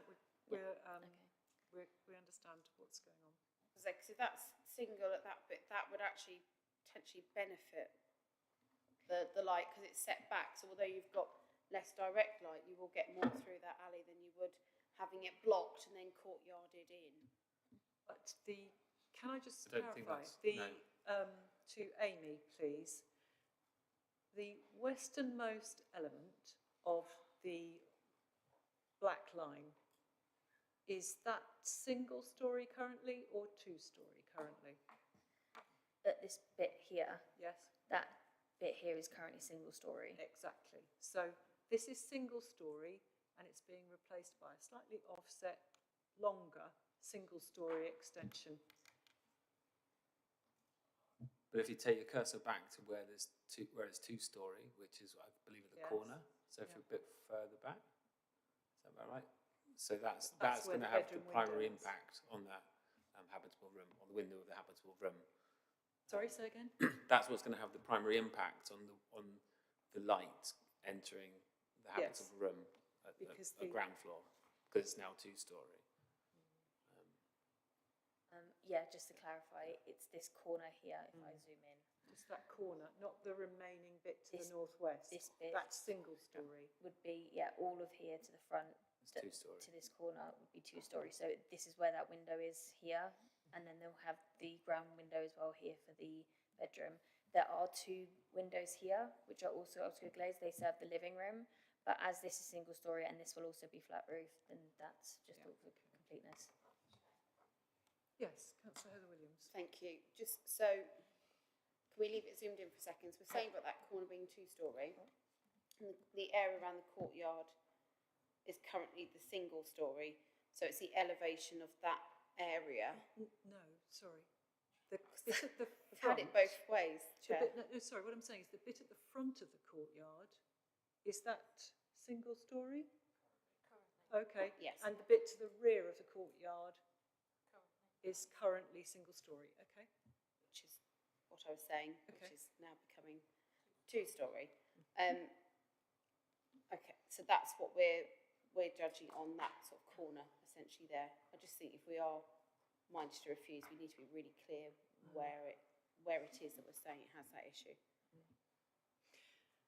Yeah, my observation is that I think the reason that was built as a courtyard was because there was a window in the gable end of 241 and it recognised and reflected the need for them to have light. Sorry, that's my observation. Councillor Handley. Chair, I agree with you. Yep. That's why that was built. And if it's lost, the change in outlook, light, whatever, for 241 will be very badly affected, in my opinion. Right, okay. Gone round the houses a bit on that one, but I think we sort of understand the geography of the 2 buildings now. Thank you, Amy. So we're in debate. I'll say what I think.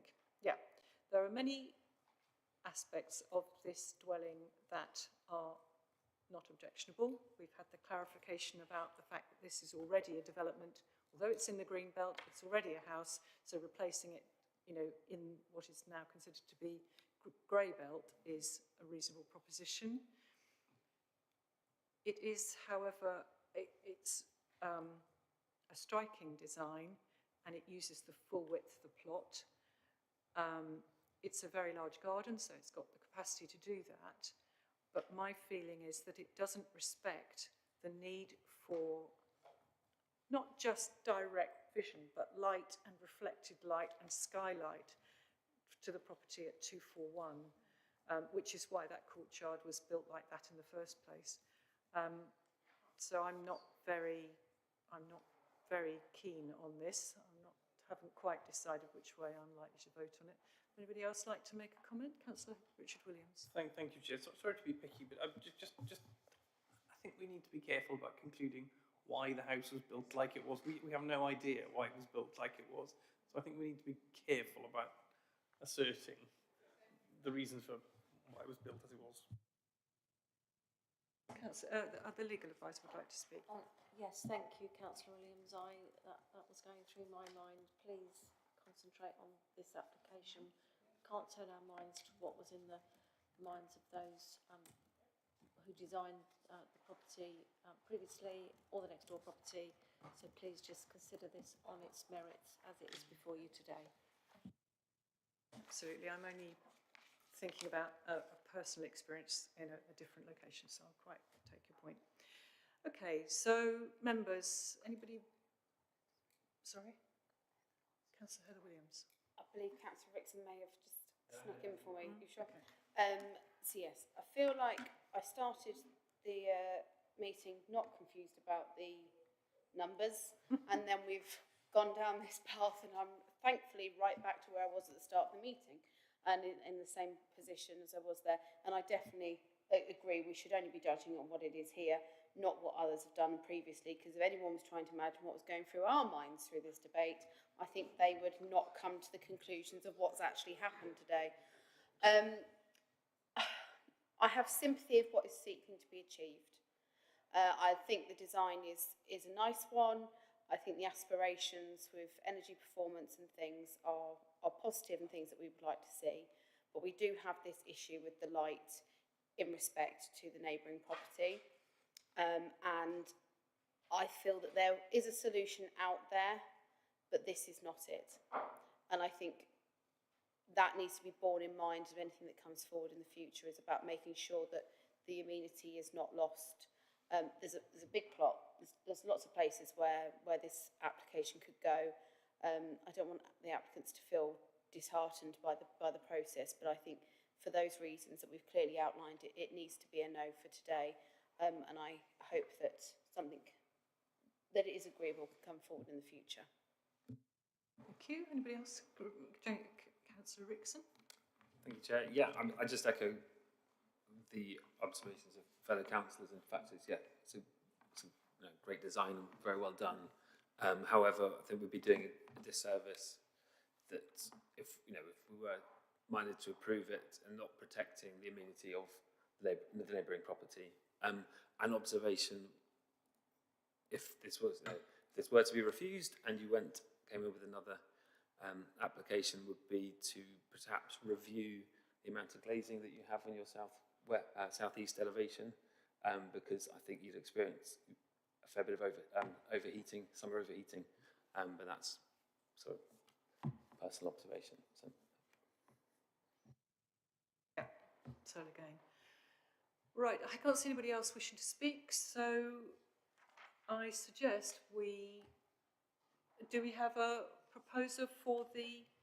Can we go to the... Sorry. Rebecca, would you like to summarise? It's not like I'm quiet and you can forget me. No, actually, it's partly because I hadn't spoken myself, but don't worry. To remove the S, I think Councillor Hawkins said that didn't feel, and I agree. I think Rebecca will come to that. Thank you. If I can come to what the officer recommendation is, and then...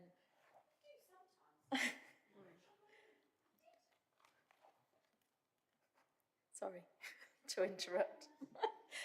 So officer recommendation, if I can add with minor amendments to the wording to be delegated to officers, please, is to refuse for the 3 reasons set out in 9.1 of the report on page 117, 118. The reason I've asked for minor amendments to wording to be delegated is to clarify that overbearing and from which elements in the 3rd reason for refusal. And then in 9.2, if I could also insert the wording in relation to self-build into what the planning obligation would be required in connection to as well. Thank you, Chair. So that last one would read... I can words read, in there. yep. Delegated authority is sought to allow officers to negotiate and complete the planning obligation In required relation in to self-build. connection In relation to self-build required In in connection with this development. Okay. Yeah, fine, thank you. Lovely, okay. Councillor Heather Williams. Thank you, Chair. So, Councillor Hawkins, reason of reference to your name when you were trying to ascertain why. On the reasons for refusal, one of the things you mentioned was actually the air source heat pump was not a reason for refusal, and that could be overcome, if I understood you correctly at the start of the debate, of which I would be minded to be agreeable and actually feel that's not necessary as a reason for refusal. And indeed, that was what I was going to ask officers about. Oh, if I can just clarify, the proposal includes the air source heat pump in that location. So that's the decision on which, the basis on which the decision is being made. If it's not an amended plan version of moving it around, the decision's being proposed. Can I ask? The decision's been. Can I ask if we can?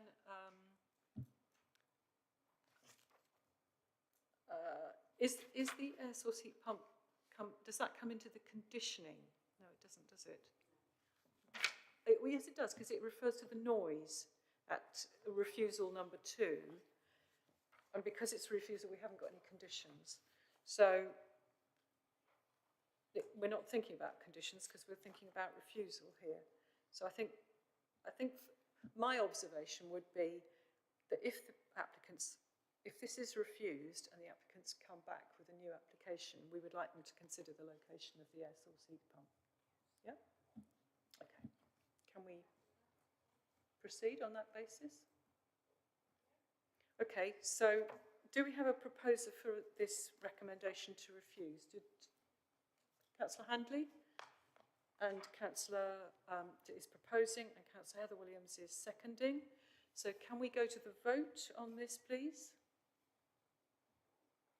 So can I just clarify, if you want to agree with refusal, you vote green. If you do not want to refuse, you vote red.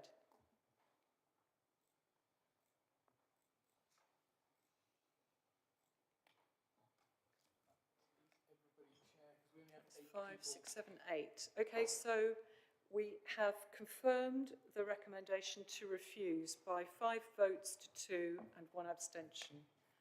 So thank you very much, members.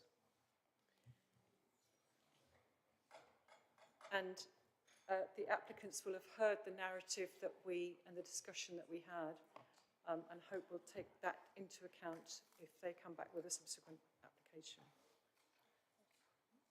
Right, so let's move on then back to number. Oh, okay. Yes, Councillor Fane's coming back. Okay.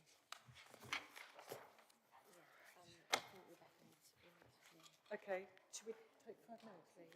Can we just take 5 minutes, please, to rearrange everybody and come back at 14:33? If we come back at 22, please.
Thank you. Thank you very much. So we're now back on the 12th of March, looking at item 8 on our agenda, which is 24/04540/HFUL, and it's 6 New Road in Guildham, Norden. And our application starts on page 89 of our agenda. And we have John McAteer, Planning Officer, who's going to present the report. Thank you, John. Thank you, Chair, and good afternoon, councillors. I'll just start my presentation.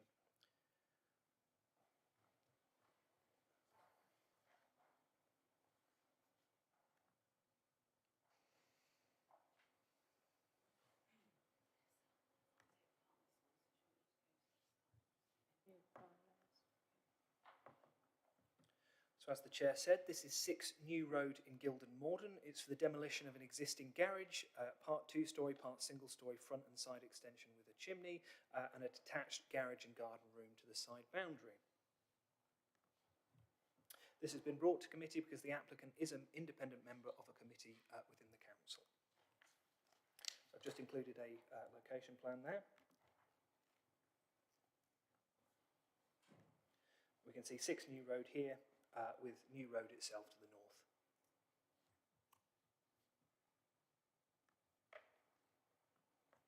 So there are no relevant constraints on this site, and the proposal is very similar in scale, mass and design to one approved by officers in October of 2024. The proposed garage element will be identical in size and shape to the approved garage element from 2024, with a hip roof changed to a gable at each end, and brickwork and roof tiles for the front and porch and garage elements altered slightly. Since the previous application, the applicant has become connected to the LPA, as said, necessitating a committee decision. I've just got the existing floor plans here for you. You can see the footprint of the existing building and the footprint of the garage to be demolished.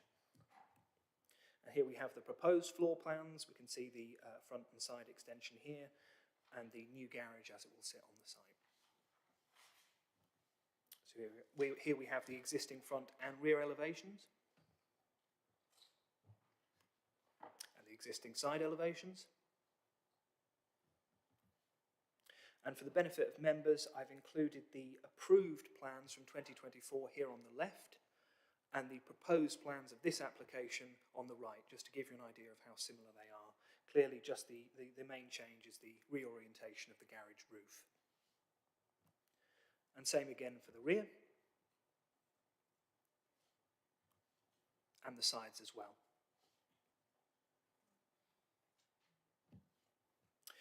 So issues and the assessment. No neighbour objections have been received and support was expressed by Guildham Morden Parish Council. A precedent for the level of development proposed has been set by the previous permission from October of 2024. The changes to the approved scheme are minor and would not significantly impact the visual amenity of the property or the street scene. So here is the planning balance as officers see it. In favour of approval, we have the previously approval as established a principle of development, and it does lie within the development framework. In terms of refusal, it is admittedly a large extension within the public realm, and it would expand the footprint of the building.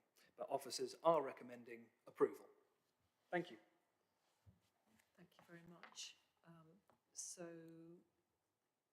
just to clarify in my mind, the previously approved application is broadly similar to this. This is similar to the previously approved application, and the only variation is the orientation of the roof on the garage.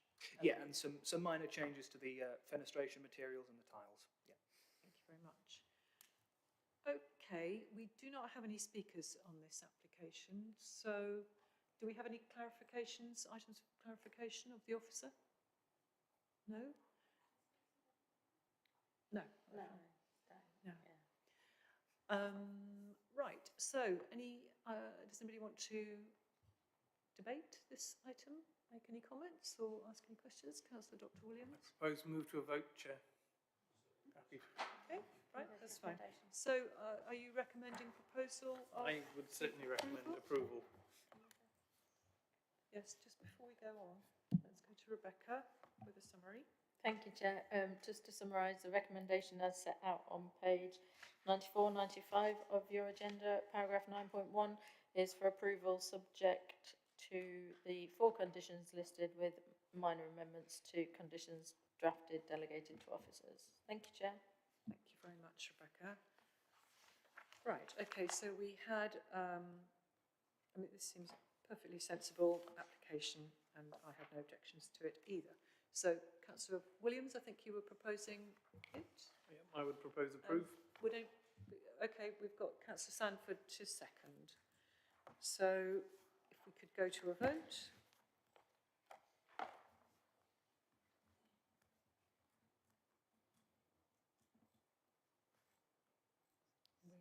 We're missing one vote. Oh, okay, that's everybody. Righto, thank you very much. So that's it, unanimously in favour. Thank you. Not right. Okay, thank you very much. So we then move on to the compliance report, which is item 10. The report has come to us and was online as a separate item. Does anybody have anything they wish to raise on the compliance report?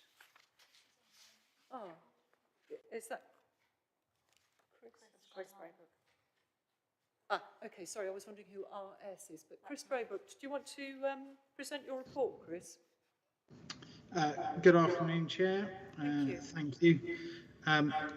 Yeah, so obviously bit of a catch up here with the compliance report. On the 1st of March this year, there were 550 open compliance cases within the Greater Cambridge Planning Service, so with South Cambridgeshire and Cambridge City, with 355 of those cases being within South Cambridgeshire. An update on last year's figures. So for the year, we received a total of 696 compliance referrals across the service, which was just over 100 cases less than the previous 12-month period. And so far, since the 1st of January to date, so that was for the 1st of March, we'd received 122 referrals this year. Just a reminder that we send details of the cases that have been opened within the parishes to members on the weekly basis with the weekly lists. It's also just a reminder to scroll down the bottom, I think, because that's where the compliance information is on that report. I know, as I understand it, it's quite long, but the information is there. The data contained on the appendices relates up until the end of February 2025, and the data is from the 2nd of December 2024, so that gives us the quarterly period prior to the report being produced. Do have a bit of an update on staffing that Lydia Green has now left us. In my last update, I said she was moving fully to the Section 106 team. Since then, she's applied for a planning officer role and has been successful and is going to start as a planning officer on the 1st of April. So a bit of a busy period for Lydia, but she has now left us. Just also another reminder, if members would like a specific update on cases that they have involvement in their areas, then please feel free to get hold of myself or one of the principal compliance officers, and we'll try and assist you. Service updates. Principal officers continue to review open cases with their teams.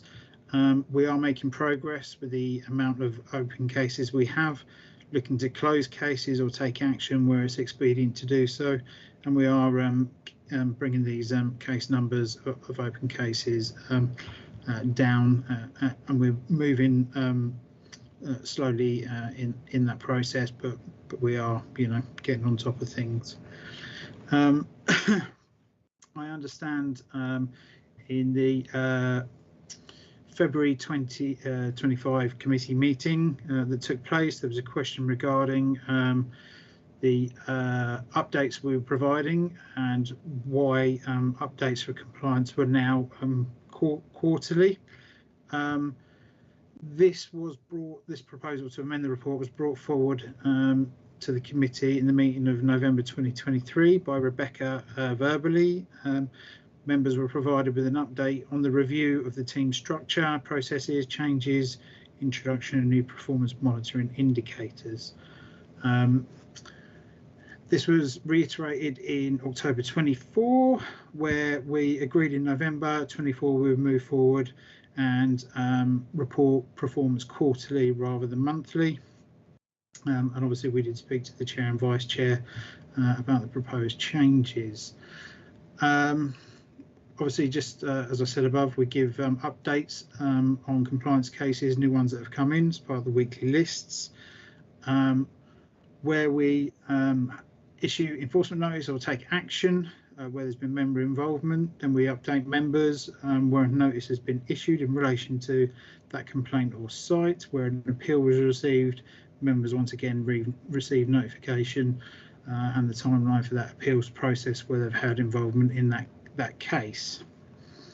The information we provide to the planning committee regarding statistical data is provided so that it covers quarterly information as part of the report. It allows for a clearer picture of what work is being undertaken by the team. It allows for the statistic to show more meaningful information to the committee over a longer period, while still being reported on a regular enough basis to address concerns regarding that data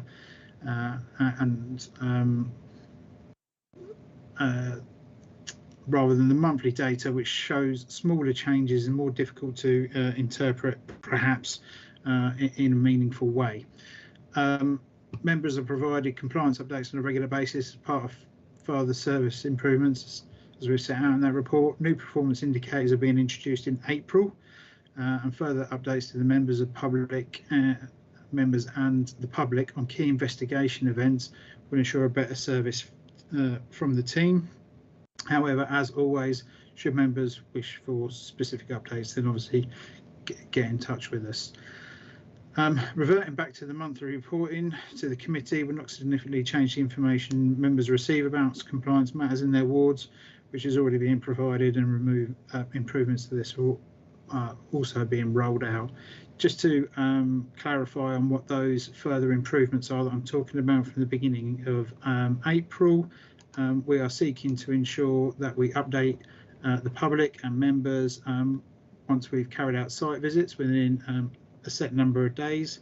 So within 20 working days, we'll have updated when we've carried out a site visit, what the outcome of that site visit was, whether we're closing a file or whether we're going to be continuing with enforcement in investigations on those cases.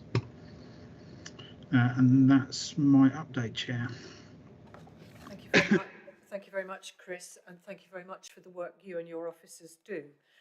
Members, have any... Councillor Heather Williams? So yes, a few questions. Thank you for the report. First of all, and I appreciate this might not be possible, but with the new system, I'm just wondering about sort of plotting.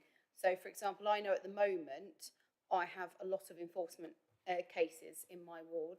A few months ago, it was much lower. So we know that there are kind of increases and decreases. Because I'm looking at page 4, and I appreciate we've got an even split of East team, West team, but just wondering whether that provides you the flexibility that you need to be able to reactive, because you might find that because of a certain development or something, that a lot of your time's been absorbed into one side or the other. Also, when I look at the amount of, I'm sort of assuming it's great we've got an apprentice in this area, but assuming we don't put as much workload on them and as many jobs on them because they're learning and they need to have time to train, that means that potentially there's sort of around 100 cases per person. So that's me just doing the maths. I'm wondering if that's reflective, if you've got anybody around those numbers at the moment, because that obviously is a significantly high amount of casework. And just wondering about that flexibility and whether we are mapping to see if we've got particular hotspots and things taking time. The other thing that since we moved to this style of reporting, I absolutely appreciate and really find beneficial the numbers and the gradings and things like that. And I think that's been a great response from your team as to the things, particularly myself and some others have been requesting. But I mean, you're right, we do have things for our wards that we can actually get ourselves. But I do think there is also the collective responsibility of our committee across the whole district, whereas we used to get updates on particular sites of interest and things, that we don't have that detail now. And I'm thinking in particular things like Smithy Fen, where we would have updates. It does feel like we don't get regular updates on these situations in the same way as we did before. And I just think as a committee, we do have a responsibility to look, for compliance for the whole district, not just in our own wards.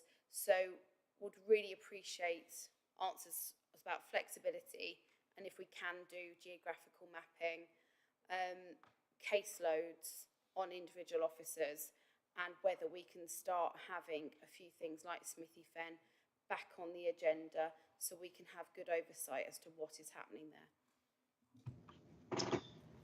Yeah, so yeah, no, I will do. Thanks for that.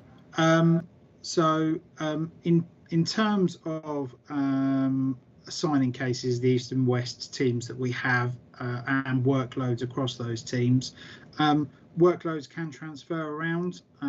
Workloads are kind of split up basically on or incoming cases are split up between those teams and officer workloads that they have, the case numbers that they have.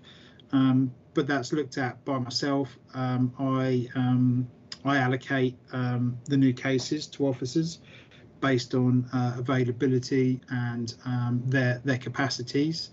If I'm on leave, then that's picked up by Rebecca. It's not left to individuals to decide the cases they pick up. I've kind of got knowledge of what cases individual officers have, what priorities they have, whether it's larger cases, complicated cases. In terms of officer workloads, obviously senior officers, principal officers, senior officers do have a higher workload than junior officers. Oscar is an apprentice. He does have a workload. He's doing well with his workload and his learning and his understanding. There is obviously capacity for Oscar to pick up on the slightly less complicated cases as he kind of works through the cases that he's got. And it's the same for Rob. He's a junior member of staff, so generally speaking, caseloads are slightly less demanding on him than maybe, like I say, the senior or the principals. So I just need to remind myself of the other points you raised. Councillor Williams, just bear with me 1 second. Side of things like Smithy Fen. So yes, Smithy Fen. In terms of that information, if members recall, we're trying to avoid giving updates on specific sites in a public forum, and I'd need to work out how we do that. In terms of updates to members, I'm happy to do that, as I've kind of set out outside of the committee meeting. As members hopefully will remember, there was an action plan for Smithy Fen about how we move forward with that site without taking formal action, because formal action has been difficult in the past. It doesn't always secure the compliance we're looking for, and we've moved towards a more communication-based enforcement or procedure with the occupants of the site to try and resolve those issues on site, which isn't obviously a quick process to do. With previous officers who had carried out some of that work. Some of you may recall Neil Langley. We made some good improvements on that site, and we need to capitalise on that and continue with that work. But in terms of updates, I think it's difficult to give updates on individual live investigations in a public forum. It does create a little bit of a a problem whereby there aren't other third parties who are being discussed can be involved in that process. So I think that probably needs a little bit of a thought process on that. And I think there was a third question as well, Councillor Williams. Sorry, I've lost track of where we were. Yeah, so just on that, so one of which was about where are sort of caseload numbers up, because I sort of calculated about 100 cases per person, but that's a very rough calculation and there might be variances. So sort of is that a fair assumption that's around those figures? The other thing is, I appreciate what you're saying, but we did for years and years have an update to this committee, and you're right, there was a plan put forward, and I'm not necessarily saying it has to be the same way as before, but how are we assured that that plan is on time? How are we tracking that? How are we giving that scrutiny and oversight that residents expect of us as elected members in that process? It's not to be critical, but it does feel like we've got the volume statistics, but we need a bit more, I think, to give those assurances to residents. And I think that as well would support your team as well, that us as councillors are taking some responsibility in that action and not just sort of, leaving it for officers. Yeah. So talking about obviously the changes to reporting and our key performance indicators, some other changes that will be coming through for these reports in the future will include details around why we've actually closed files, so that members have got a good understanding of kind of the work that we've been doing and the resolution process to these investigations. We've made some changes so that we understand the reasoning behind closures. Previously, the system, say for instance, if planning permission was granted, there was a closure reason that planning permission was granted. It didn't actually clarify whether planning permission existed for what had already been alleged or whether retrospective planning permission had been granted. There's a whole host of other things that we're looking to implement, such as closure reports around we've negotiated remedial works, things like that, so that councillors have a good understanding of kind of how our decision-making process gets to that point. There are other KPIs that we're looking at in terms of issuing notices as well, so that we've got a target to work towards in terms of identifying where we've got a breach of planning control, where it's expedient to take enforcement action, whether that be through any of the means available to us, such as an enforcement notice, breach of condition notice, untidy site notice, so that we are ensuring that we take action in a more timely manner, and that we can report that as well as part of this reporting process. We can also provide statistics on case numbers. To come back to that question about officers, there are a couple of officers around the 100 case mark. It's not quite as simple as the officers in front of us. We've also got other planning officers who pick up some enforcement work around strategic sites. So there will be the case officers for strategic sites. For instance, one that I can think of, Darwin Green. I know that's not a South Cams site, but John Shuttlewood is the senior case officer for that, and he picks up some of the compliance work there. He knows the site agents, he knows site managers, he's got the contacts. It makes for a more effective compliance, where we've got things like breaches as a condition for working hours or dust or noise, that kind of thing. So not all of the cases are shown. So in fact, we've got a couple of officers at the 100 case mark, a couple below, it's I guess at the levels that I would thought we're at, I would expect they are the levels are with the relevant experience of those officers, if that makes sense. I don't have something that really concerns me in terms of officer caseloads at this moment in time, but we can provide it as a KPI. Thank you very much, Chris. That's really helpful. I've got a question from Councillor Richard Williams and then from Councillor. Thank you. Just a quick one on that point of updates on individual cases. Obviously, something to discuss outside the meeting. But we can go into private session if information is, you know, it concerns legal proceedings or anything that could prejudice the council's case. So that might be worth something to think about behind the scenes. Fair point, thank you. And Councillor Dr. Tim Hawkins? Thanks, Chair.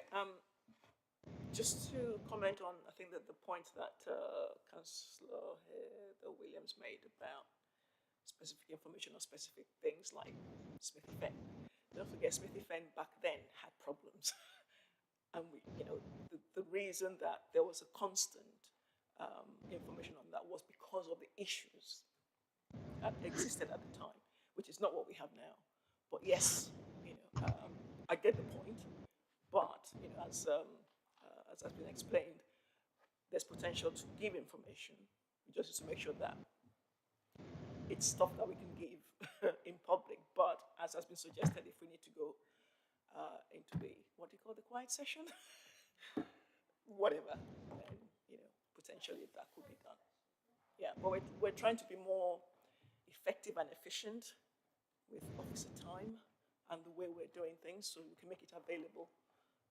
But it's good to have the suggestions. Definitely we'll look at that. We're getting some interesting noises off, but yes, Councillor Heather Williams. Thank you. And yeah, I think as well, we used to call them pink papers, didn't we? Although they were sometimes pink, sometimes purple, but they were called pink papers. Because I think as well, we don't even necessarily need to go into closed session for those things, only if we want to ask a question. I just feel, when I reflect back on previously, that we did have oversight on complicated issues, and there was an element of being able to, as a committee, have a look at that, which I do feel at the moment we've not quite got, even if those were restricted papers. It might be that we read those, and as councillors, we feel that everything's going to, you know, ticking along, and we're comfortable with it.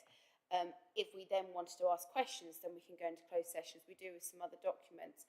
I just think there are, and I use that as an example of one where actually we had a very good plotted history through our reports. Burwash Manor was another one. And I think as well, I think it helps, from my experience, it helped officers. When I had an application that was on the agenda in my patch, you know, the people that we were sort of pursuing, they knew it was going to be discussed publicly each month, or it was going to be there. So it did help a little bit. There was a bit of carrot and stick approach with those people as well. So it's not all about, you know, trying to hold the officers account. It's about council. We took responsibility on those enforcement cases when it was getting quite complicated. I've got a couple in my patch that are getting very difficult. And it's just, I think there is a role for planning committee in there, and to actually sort of be supportive in that role, which at the moment, we've seen significant improvement in the data, and everyone that knows me knows I love that. But it's those individual cases or outliers, because then actually we might find that in our own, in wars or other cases, we've got a bit of a clearer view, and sort of scrutiny of it. Okay, I hear what you say, and I note the difference in what we're looking at now compared to what we were before, but I also recall the arguments given for changing it. So I'd like to ask Rebecca Smith to comment on that, please. The only thing I would jump in and say is that obviously we don't want to give information on how we may be progressing an enforcement investigation in the public domain. We don't want to show our hand, if that makes sense, on what our plan is to do on our site in order to progress it. If there are a list of sites that you wish to get updates on regularly, we could include that list, but it would have to be in a closed session. So we could do pink papers and go into closed session if we wanted to ask a question. If you can give me a list of the specific sites, yeah. I think that might be something that we might consider. And the other thing the problem is, though, that normally you'd have the list of things and then the detail in the pink papers. And I think actually what we're saying is that actually the list needs to be in the pink papers. So that would not be in the public domain, but at least members would see what was in there. At least we'd have some oversight of perhaps the more complicated cases, which if it then came back, we could say, yes, it was scrutinised, you know, officers were doing this in the knowledge of the planning committee, etc. I think also just to add that we haven't provided you with a list as yet, but the list of new KPIs what may give you some comfort as well, because it's about different stage updates to complainants, and where members are complainants, obviously they will also, and parish councils, they will get different updates at different stages, and we're setting deadlines for officers to give those updates, so that may help as well and give some comfort. In terms of caseloads, I'm looking at them live at the minute, but we can give you a snapshot in time on a particular date. So when we bring the others, the first of each quarter, we can give you a update on who's got how many in terms of actual number of caseloads. But they vary between. Chris, for some reason, seems to have one of the lowest numbers of caseloads. How very dare he? And then the senior officers obviously have higher caseloads. Yeah, I'm just mindful that in many scenarios in committee reports, individual officers are not usually named. They're normally referred to by role. And I just wanted to make sure we're not straying into a situation where we make individual officers who are not, let's face it, who are in quite a front-line position. I don't want to put them into any situation that would increase risk in their job or observate more closer scrutiny of what they individually are doing than would be afforded to other officers. We could, if members are concerned about caseload, we could just give an average caseload. It would have to be average across the whole team, because obviously there's only one compliance officer. So if I gave you compliance officer caseload, it's one person. That obviously there's more seniors and there's 2 principals and only 1 apprentice. So I could give an average of a caseload, but I'm not sure how much information it would give you. Sorry, Chair, on that point, also the job that we're asking these officers to do, I think the point is to not have the name, even in a report like this, to not have their name. We can still have the positions and what have you, but really, these officers are potentially pursuing people and taking exactly. notice. This is the point I was making, that it's not normal to and not just this, like how perhaps we should look at this report, but also how we ensure some protection. Are they having to use their own vehicles in difficult situations and things like that, to make sure that we are supporting our officers? Yes, that's the point I was making when I said that no other committee reports include officer names. So can I ask Vanessa to give a comment on that? So any report would not include Oh, I'm sorry, I beg your pardon. So we wouldn't be detailing officer positions, because some positions there is only one. And I understand Councillor Heather Williams' comment about protecting officers. Those officers are protected and their managers ensure they are protected, I'm afraid. So I think we just need to be more succinct in what we're bringing before committee, so that you have the information you need whilst we protect the identity of officers where it's necessary. If there are cases that we cannot release details of the investigations into the public domain, they'll be brought on pink papers and discarded before we leave. That's how we're going to deal with it. Thank you very much. Right. Okay, so we've had a fairly thorough discussion of the compliance report. That's item 10. And so we now need to move on to item 11, which is the appeals received. Does anybody wish to raise any items here? Bear in mind that Chris Braybrook has said if we want to contact him directly about any particular cases, we can do that. Okay, so I can't see anybody wishing to speak.